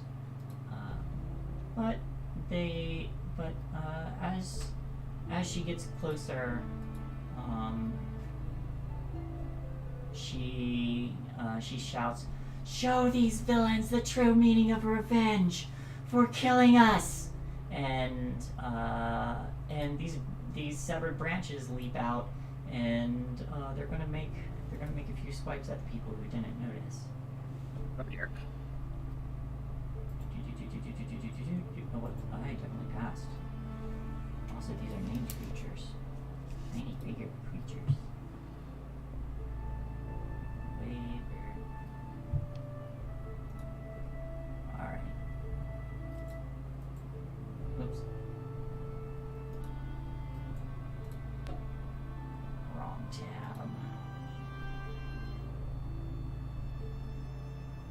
I just want to get this straight. She called us villains? Yeah. Okay, okay.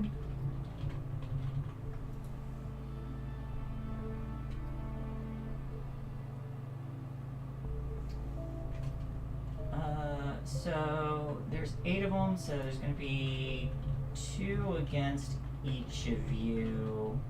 Only Zashir is not at advantage.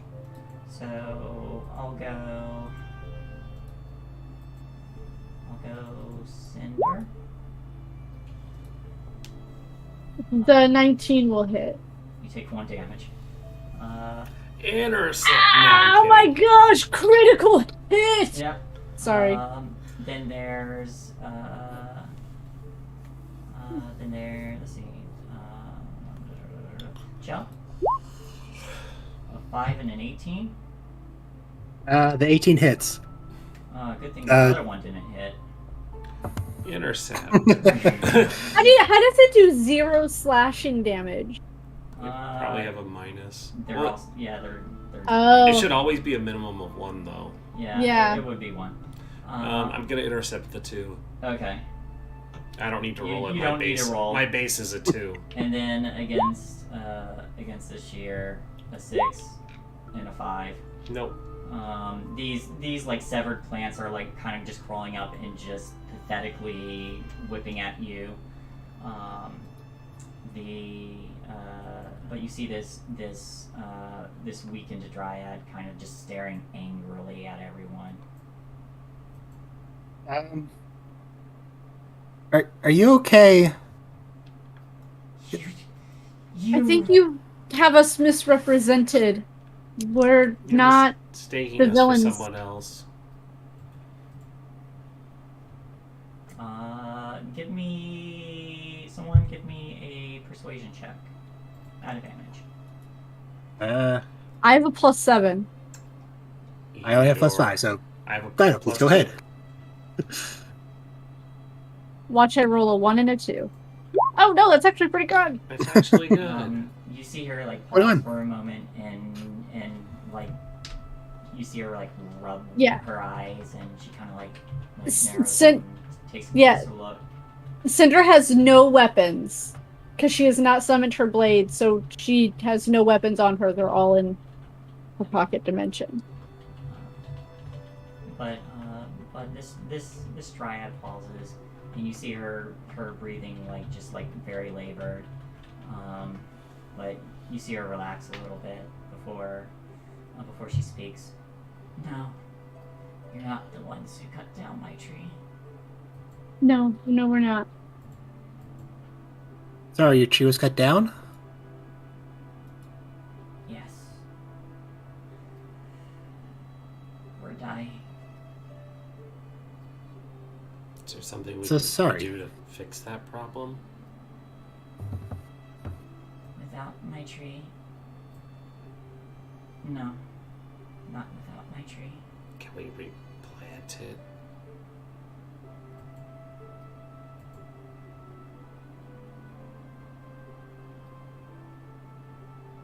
Where is your tree? Maybe we can help it. It's gone.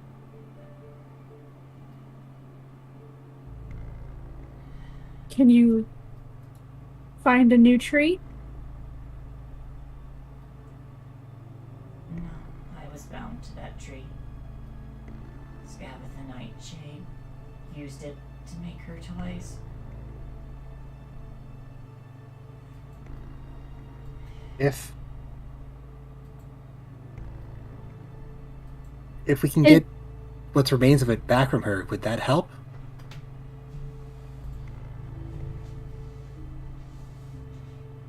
I can feel it's already gone. Oh dear.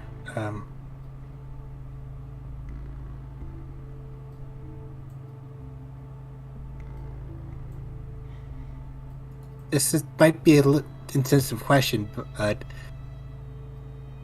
would a remove curse unbound you from your tree and allow you to find a new one? I don't know.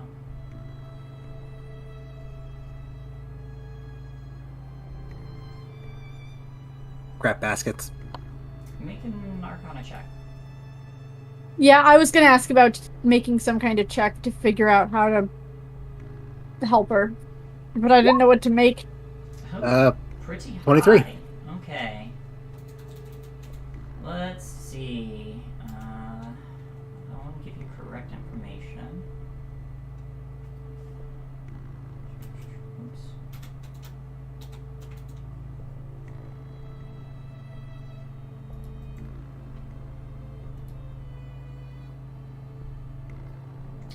Okay. Ah.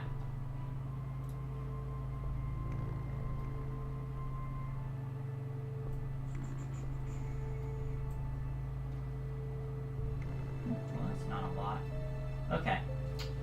So all dryads are going to be magically bound to a tree.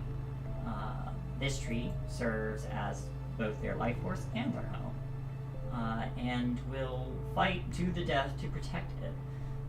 Without it, a dryad will die soon afterwards. This is what is happening to her right now.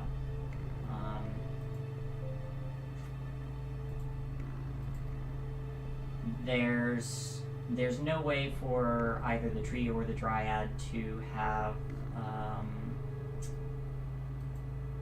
to survive without the other. Powerful magic might be able to save her, but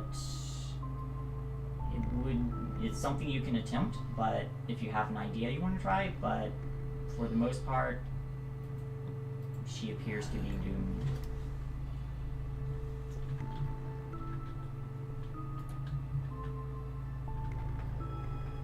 What is your name? She kind of looks over. Meadowleaf. Meadowleaf.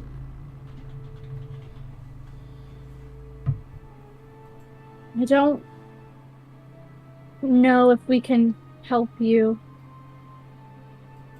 but in the short time that we've been here, Granny Nightshade has wronged many people.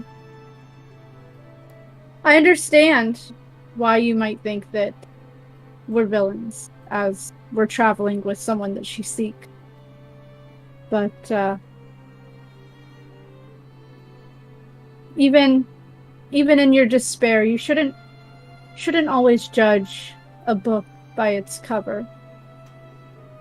Fire doesn't always have to burn. I don't have anything left, but if you can restore Isabella to power, then other dryads won't have to suffer my fate. And she kind of reaches into her hair, and you can hear the cracking of some of the leaves in her hair. But she pulls something out and then extends her hand, and in her palm there are 3 sycamore seeds. I will reach out to take them. This might help. What are they? If you eat one of these, you will be shrouded in the forest protection and harder to find. Basically, eating one of these seeds will grant you pass without a trace.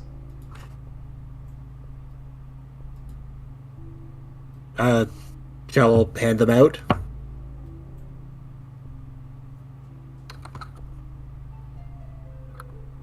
I'm gonna save mine for Uncle Constantine when they come back. So just hold on to one for him. Don't give one to Cinder. Okay, do you know how to get to the Wayward Pool? I don't know if it would help you, but it at least might be able to soothe you. She shakes her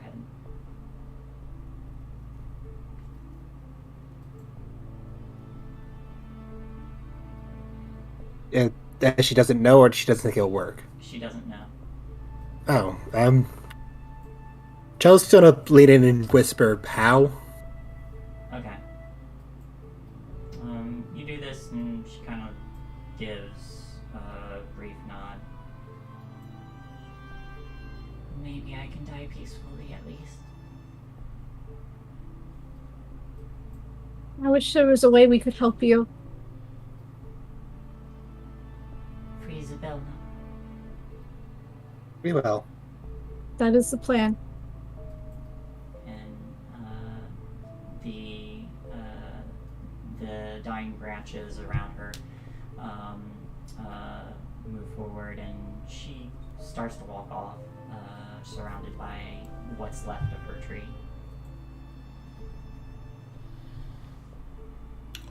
That's really sad. Yeah. These hags, I knew that they needed to be dealt with the moment I was put on this task, but the more that I spend time here, the more I just want to burn them to the ground.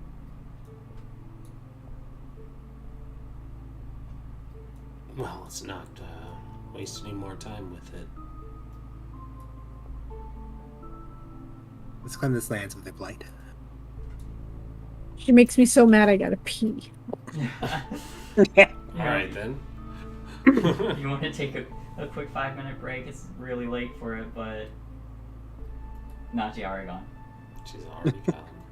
It's already done. It's done. All right. But you're unimpeded for the rest of your travel. You're able to meet up with Limorna and get there. Let's see. Now I get to take you guys over to Loom Lurch. Give me a moment.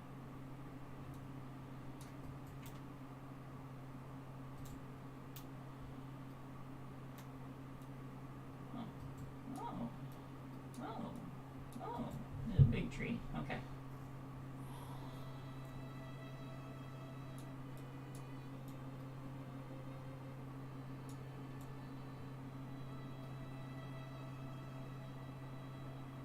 Oh, while we wait for Dad to come back, I just heard I have the monocle of night seeing, dark seeing, whatever it is. You do. So I have like 60 feet of dark vision, if I remember what it says correctly. Yep. Did you ever attune to it? Doesn't need attunement, actually. Oh, it At least I doesn't. think it does. Alright, you're fine. And the rest of you.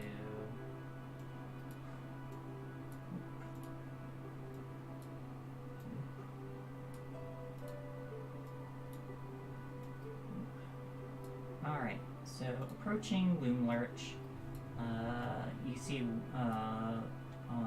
Lamorna pauses before getting too close along with Will. And she says, I'll start walking around the perimeter and seeing what I can do. I'll keep an eye out for whenever the children escape, hopefully with you. And Will kind of looks to everyone and says, and I'll distract those guys right down there. And he points, and there are a few tin soldiers just kind of like milling about on the outside. Just be careful. There may be some more on the inside. And let's see. Do I have a picture of tin soldiers? Can I show you how ridiculous they look? Do be sure to be aware of the Scarecrows and the Clockwork birds. Yes, don't get too close to the Scarecrows.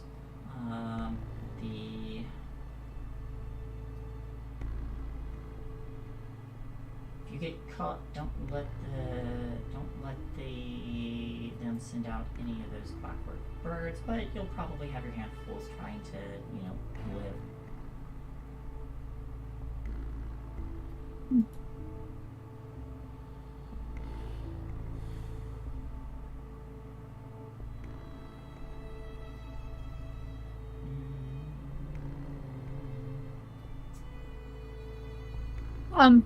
I think Cinder would probably lead the way. Alright, I'm gonna move you all. I think that's been the marching order. Okay, so Cinder's in front.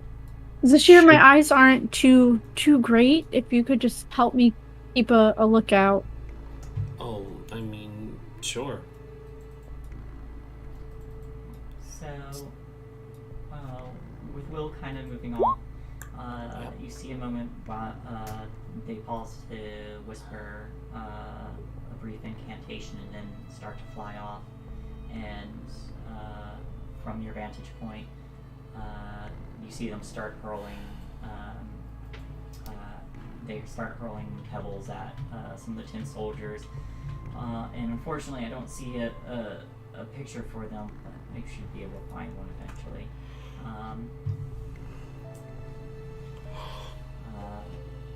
But a number of these tin soldiers kind of like turn and then start chasing after Will of the Feywild. I hope he's careful.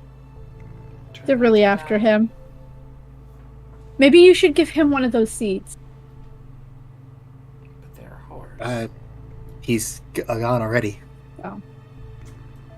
Should I use the dust disappearance now?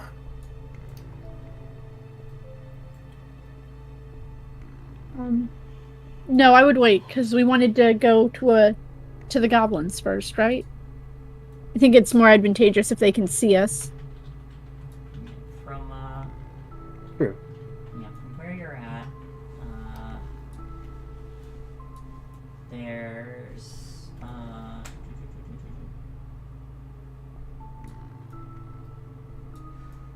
from where you're at, you see that there are two, and it is much darker here with just like an overshroud of gnarled branches covering this dead oak. There are two bridges here. God, I wish I was a druid.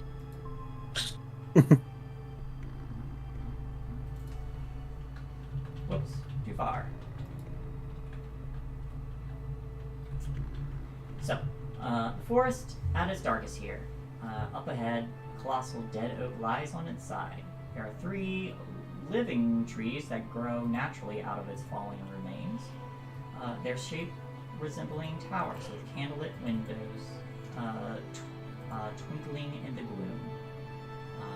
There are wooden balconies encircling gnarled branches on one side of the fallen tree, where firelight spills from a pair of quaint storefront windows, illuminating a clearing filled with merchant stalls. Doot, doot, doot, doot. Yeah, I will head to. I guess we're going to the merchant stalls. To the merchants. Go.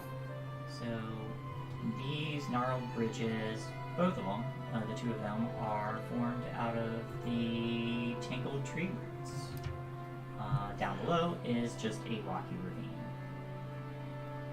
How deep is the water below that It we're going is- over? It is. Oh, that's a good question. Does it say how far down that is? Like, it kind of looks dried up, but I just want to make sure. Yeah, is it dried up or is it just really far away? Yeah.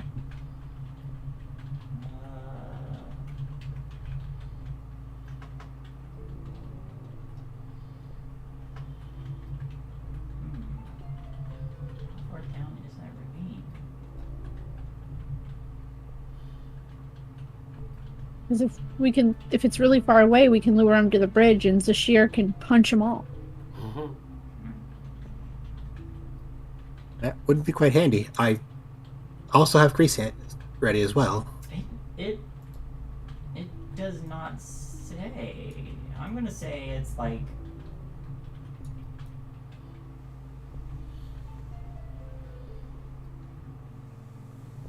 I'm gonna say it's like a good 30 feet or so. So that probably means that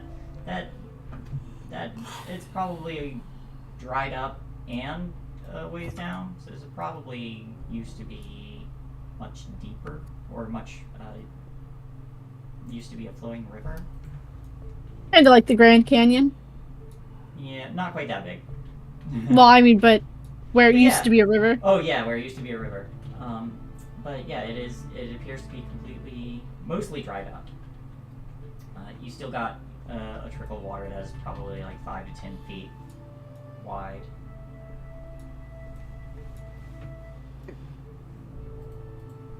Squirt the oil can is gonna join you. Oil. We'll get you some shortly. Okay, only the slippery stuff will do. Slipperier the better. I'm just moving in until you tell me I should stop. Yep. Nobody impedes you. When you get there are 3 stalls selling candy that are just situated in this clearing, lit by the windows that are carved into the giant fallen tree to one side of it. There are 2 goblins working in each stall, and the entire enterprise is watched closely by a goblin with a toffee apple head who Ooh, appears to yummy. be muttering quietly to himself. So that fellow... I do have a handout, unfortunately. That sounds yummy. Can I eat him? You can if you want, probably. Eat anything if you're brave enough. Yeah, True that. probably tastes delicious. Where is he? Some things only once, though. Mm-hmm. Yeah. Some things only once.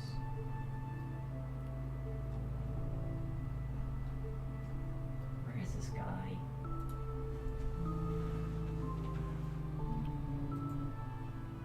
Oh, I scrolled too far.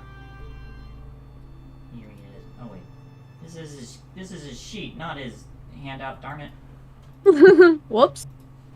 I Why like don't that show us that? they just have 2 of them. Like one for handouts and one for. Here we go. There you go. Oh, look at that. Look at that. Look at that face. Oh my goodness. And them shoes. Can we adopt him too? Mm-hmm. You can ask. Everything here is just too cute. I want everything. Welcome to the Feywild. I swear, by the last session, we're just gonna have the entire population of Feywild just following behind us. You know what? I'm a oath of the of conquest, so that worked. I think Cinder would go up to the first stall and kind of like nod to the others to like check out the other ones while she's checking out this one. I'll go Kinda. check out another one. To like cover more ground. Alright. You approach one, and they say, I'll go to the middle one. okay. One will say, welcome, welcome. Are you here for some of the sweetest candy in the Feywild? I heard good things about your candy. What do you have? Oh, we've got a number of sweet treats here. We have centipede lollipops. Really delicious. We've got, where's the list here? We've got, Roach Popsicles. They start showing you just a number of candied treats that are just made out of like various insects and bugs, and there's a frog that's dipped in that looks like it's been cooked in dark chocolate, and a puff of like cotton candy kind of thread, just with curled up little bugs mixed into it. There's lollipops that are made of compacted ants and jelly worms, or jellied worms. Jelly worms. I remember the cake. And its taste. So Chell remembers the cake. The last time she ate insects. The last time she ate what now? Like the wedding cake. Oh, right. Yep. It was actually pretty good. Are these candies typical of the Feywild? Why, some of the best candies you'll ever have. No, I mean, like, are these candies that Cinder would recognize from growing up here? Or are they are unusual even for her? Probably not from where you're from, but you know well enough that the Feywild tends to swing to extremes. So, you're not sure how these taste, but they do look gross. Okay. I can't say that I typically carry much coin on my person, but how much would it cost for one of your delicious candies? Oh, just a trinket for some candy. Which ones were you interested in? I don't know. Surprise me. Alrighty. Something you think that would benefit me. And she kind of bulks out her muscles a little bit. Alright. They start looking through everything as you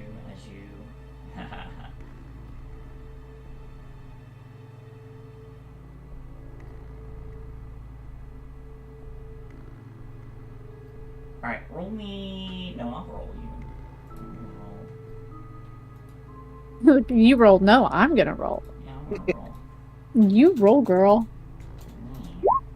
Perfect. Oh no, I take 9 damage. Okay.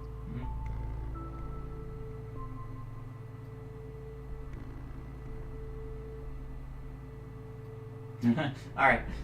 This is perfect. They produce a lollipop with which looks like it's just like It's like a spiral lollipop, except the spiral is a centipede that is just that's got like little frosting in between it with a little stick that goes through it, and there's little drips of chocolate and sprinkles over it.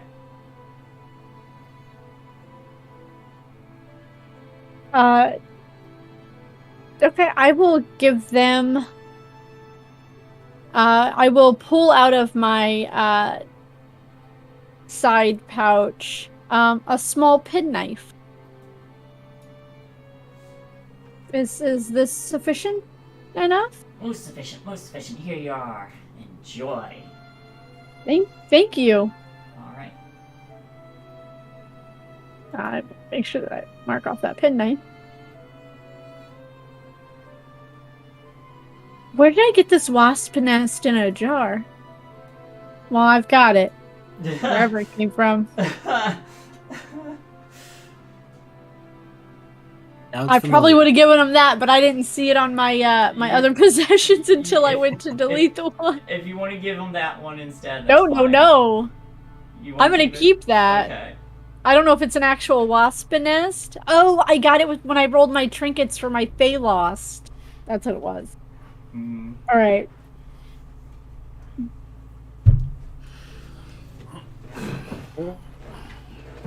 We were told that some of these candies were magical in nature. Why, they're all magical. What does this one do that I just got? That one makes your muscles bigger. Oh. Oh. Oh. Oh. Also, don't be surprised if you foam at the mouth a little bit. Figure what? So it turns me into a rabid dog. Okay.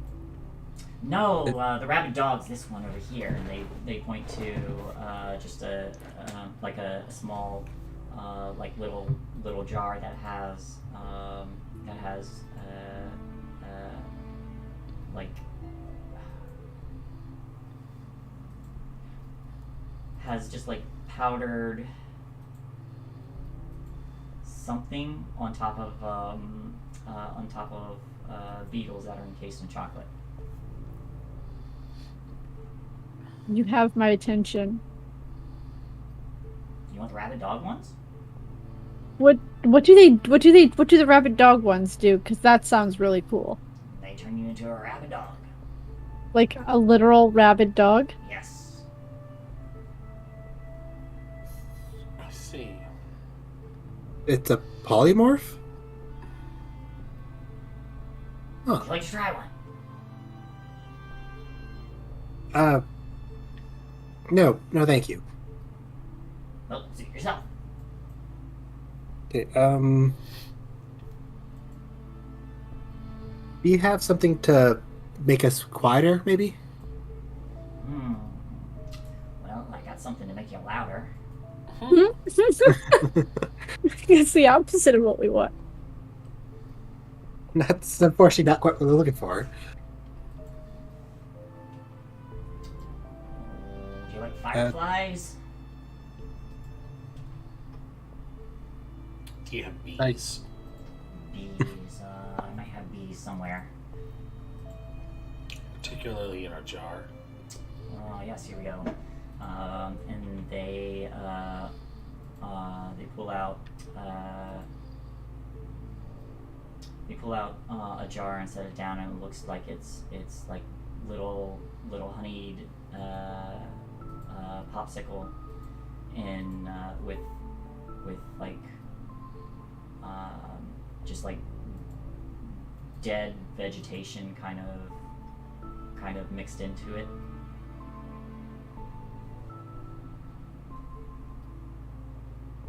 Okay. Yeah. And this one makes you breathe bees. Makes me breathe bees? Yes. Okay. Now we're talking. I mean, who needs a breath weapon when you have a bee weapon? Bats.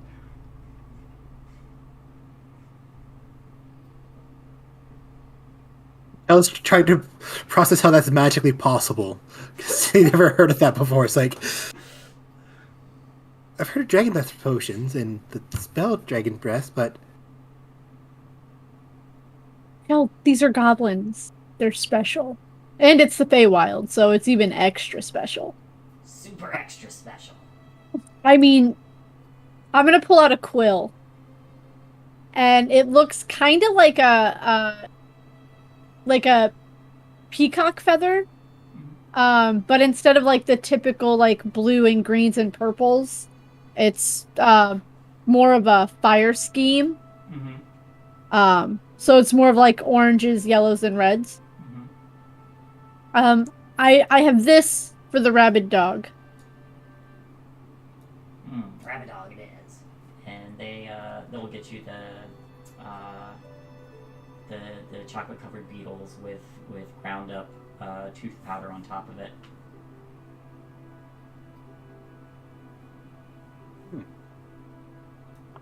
Okay, I got two things.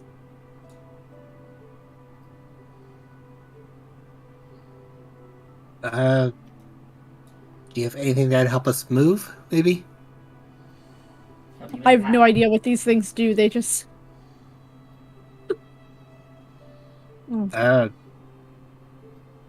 Basically, Chel's looking for something that would. On the metal elf, she's looking for something that would increase our dex to make sneaking easier. I mean, I got something that might be able to make it fly. That could be handy, actually. Alright. And then they pull out a, what looks to be some kind of...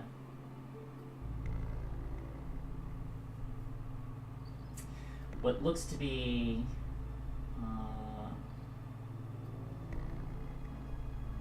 a cupcake, but it's got, like, little butterfly wings on it. And not whole butterfly wings, just, like, chopped up butterfly wings. Of course. Okay, Chel's gonna look through their pack real quick.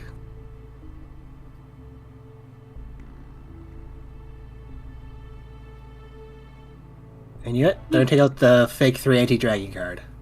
Hey, who is that guy? He looks yummy. Oh, that's our boss, Chucklehead.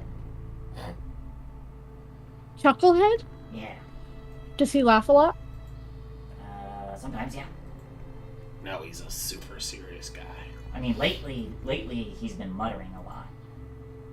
Oh no. Has he always had the jaw motions to her face? Oh, I don't think always, for long as I know him, he has. I'm gonna get close and see if I can tell what he's muttering. Sure, you get closer. Go ahead and give me a perception check.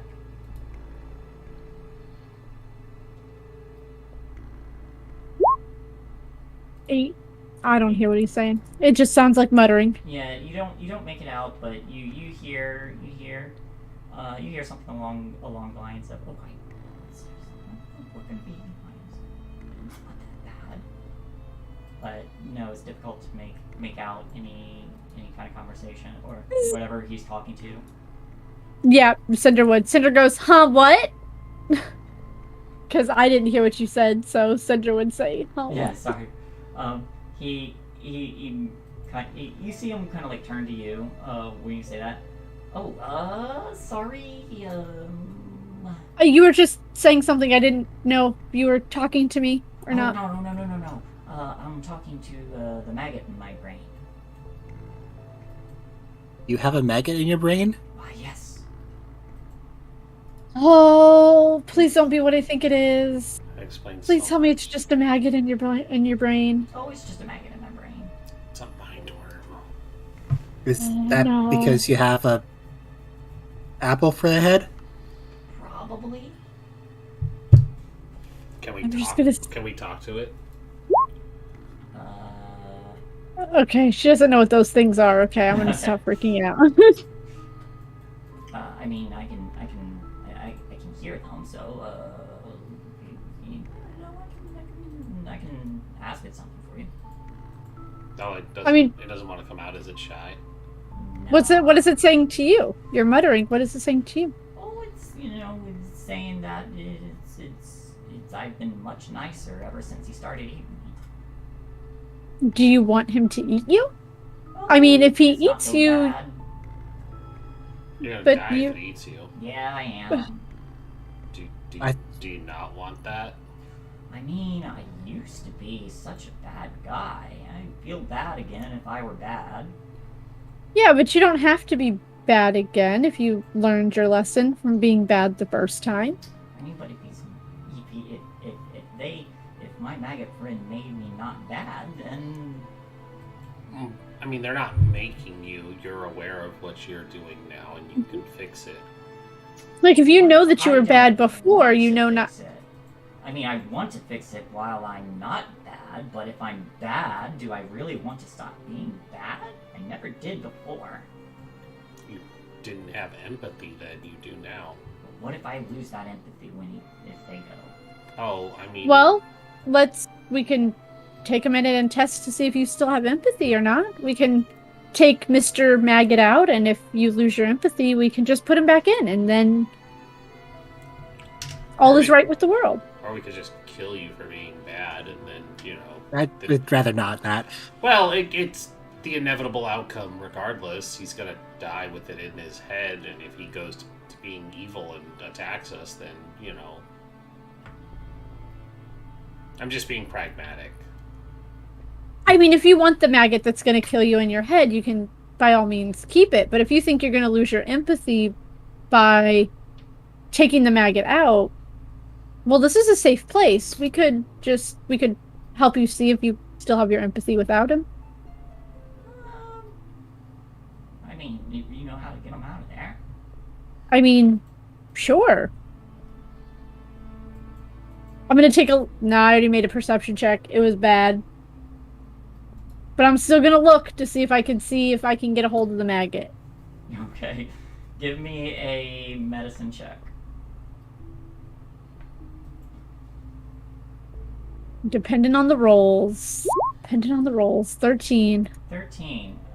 You start looking over Chucklehead, and you do see like there's a little like eaten out hole in like behind where one of their head is just a candied apple, so they don't really have. Do I see the maggot? You don't see the maggot with the 13, but Okay. if you wanted to take a moment to, but you found where like its entrance is. If you want to take a moment and try to pull this thing out wherever it is, I will let you make another roll. She looks at Shell and Zashir. We're here to make friends, right? Yes, Yeah. but I don't think we can do brain surgery. I mean, I'm pretty sure I cannot do brain surgery. But I found the hole that the maggot went into. My brain's an apple, so I don't think I can do core surgery. But I will take a couple of minutes, and I will see if I can at least.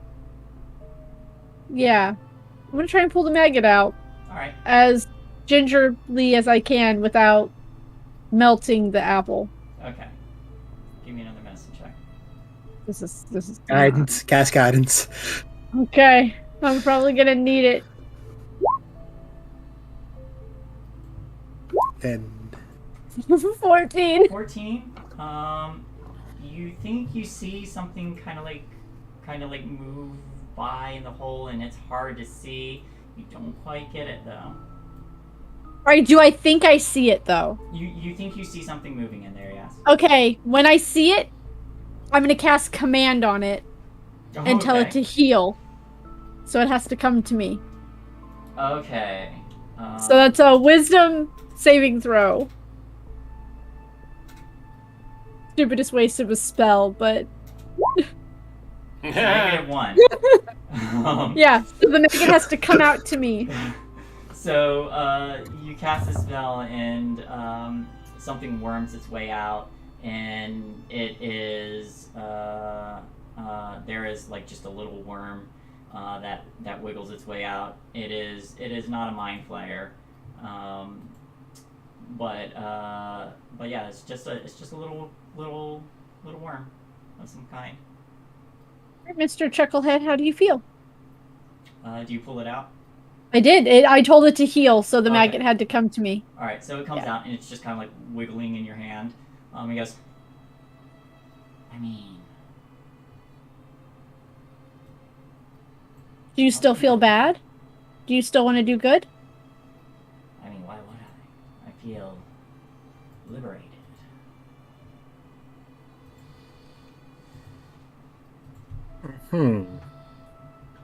What do you want to do with this freedom? I want to sell you some more of these candy stuff. You got trinkets. You got wealth. What do you have? One question. How long have you had the apple head for? What's it to you? Oh, I'm just a curious person. How much has his demeanor changed since I took the maggot out of his head? He looks a lot more selfish. Is that it? He's just selfish?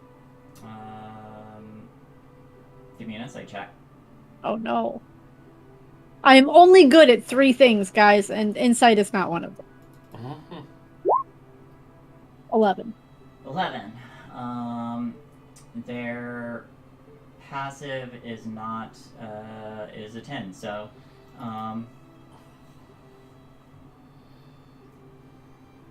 they don't seem to have the same laid back demeanor as before, and are probably going to do whatever suits them best, even if it includes turning you guys over if they thought it would benefit them.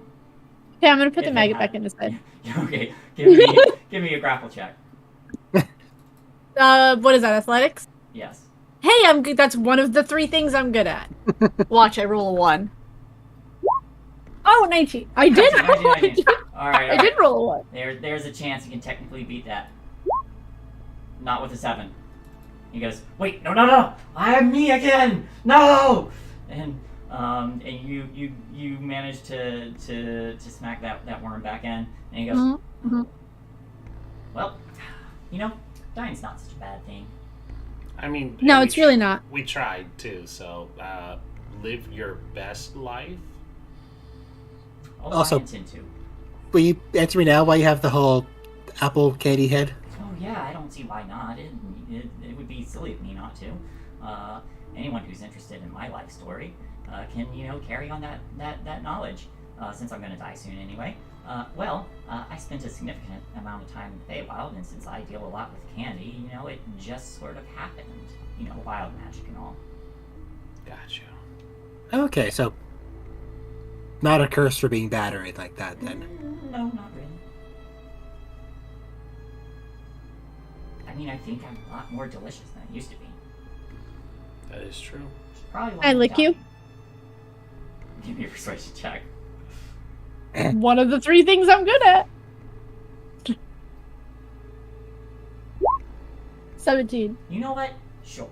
It's not every day you get to lick a candied apple animated goblin head thing. I will lick him over the maggot hole to try and seal it up. So Okay. the maggot can't All right. So the maggot will definitely kill this guy. Yeah, you have sealed his fate, as it were. Yes, it were. You have sealed his fate inside his head. I'm gonna kill him with kindness. Yeah.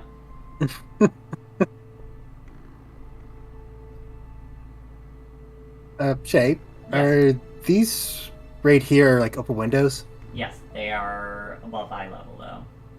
Okay.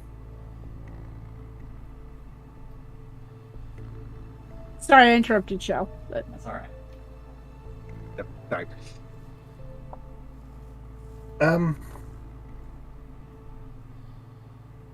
You might be asking what you guys have set up here.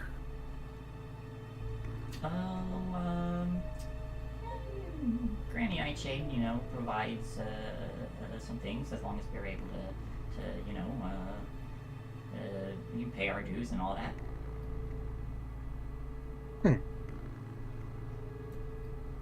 What would your dues be here? So, provide ingredients occasionally, and she herself has the means to cook some of this candy. So. Okay. We just provide her with some of the share of the trinkets that we gather.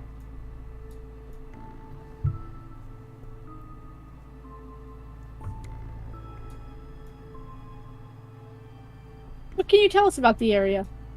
We're new here, obviously. Up that way in that direction is if you head that way, I would not head that way. Is the Red Cap Garden. So don't go there. They don't like us. Yeah, if you do go there, then don't pick any red caps.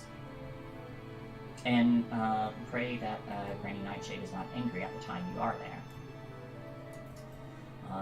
There is her garden, which is if you head through the tunnels underneath the oak there, and they point to underneath the tree in that direction. You can find where she grows her stuff. There's also, a pig pen in that direction, or some other things.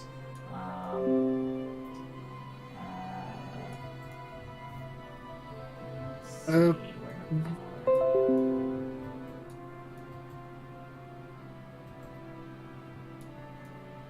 So you said don't go this way? I mean, if you value your well-being, this is kind of a dangerous place to be.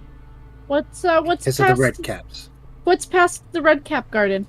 Past the Red Cap Garden is a river. Okay. Mm-hmm. And what's beyond that? Is this just like a straight line? Heading up there? Uh-huh. Yeah. It's just a straight line. Okay, I'm gonna take a few steps away while they keep talking, and I'm gonna pull out that little map that Clapperclaw drew. Yeah, where did I put it? Should still be on the ground. I'm gonna kind of keep it close. Alright. So that, I can, now that I'm here and have a little bit of more of a direction.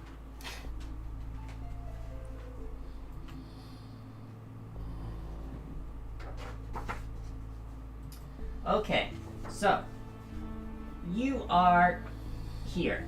Well, here with the little wagony things. You pointed this direction. Yeah. Where there's a red cap garden.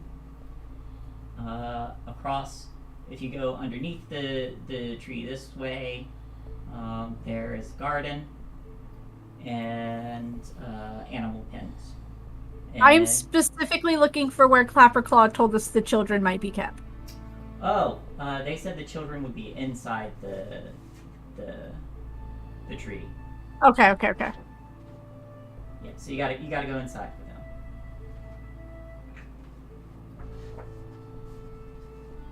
I'm not gonna tell you what I think that looks like, but okay.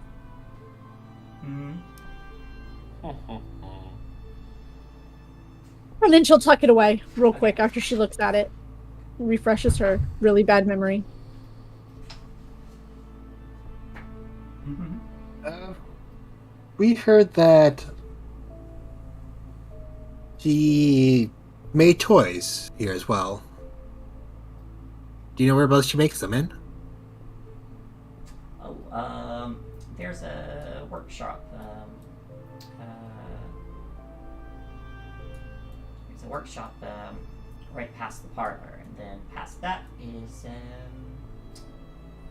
a few more rooms.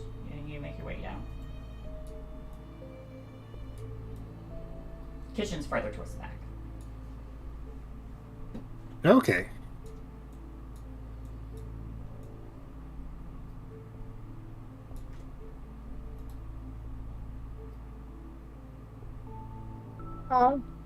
I'm gonna go up behind the shear. I think we're gonna need to go past the red cap garden. Yeah, probably. We should be ready for a fight if we get to do that. Can't we go in through here? Like, there's a way in over here, right? Yeah, there is there. If you go back up the bridge, there's another bridge that leads directly into it, where he mentioned the parlor is. So there's an entrance here that you know of. Otherwise, you would have to find another way in if you didn't want to walk right in. You do also, looking underneath the tree, because there's like a little slant before it hits the ground. There are tunnels that run through. Is a set of stairs that lead upwards. Further down, you're not sure.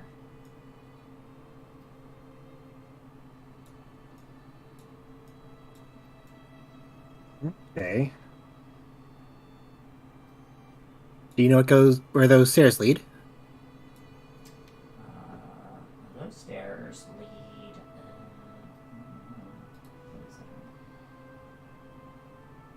I think those stairs lead back way into the sewing room. I don't know. I don't really go up there so much. Now, in a sewing room is a bit hazardous. At least the last one we've been into was.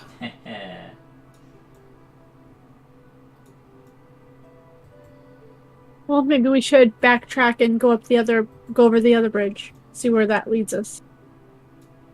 That sounds good to me. Mm-hmm.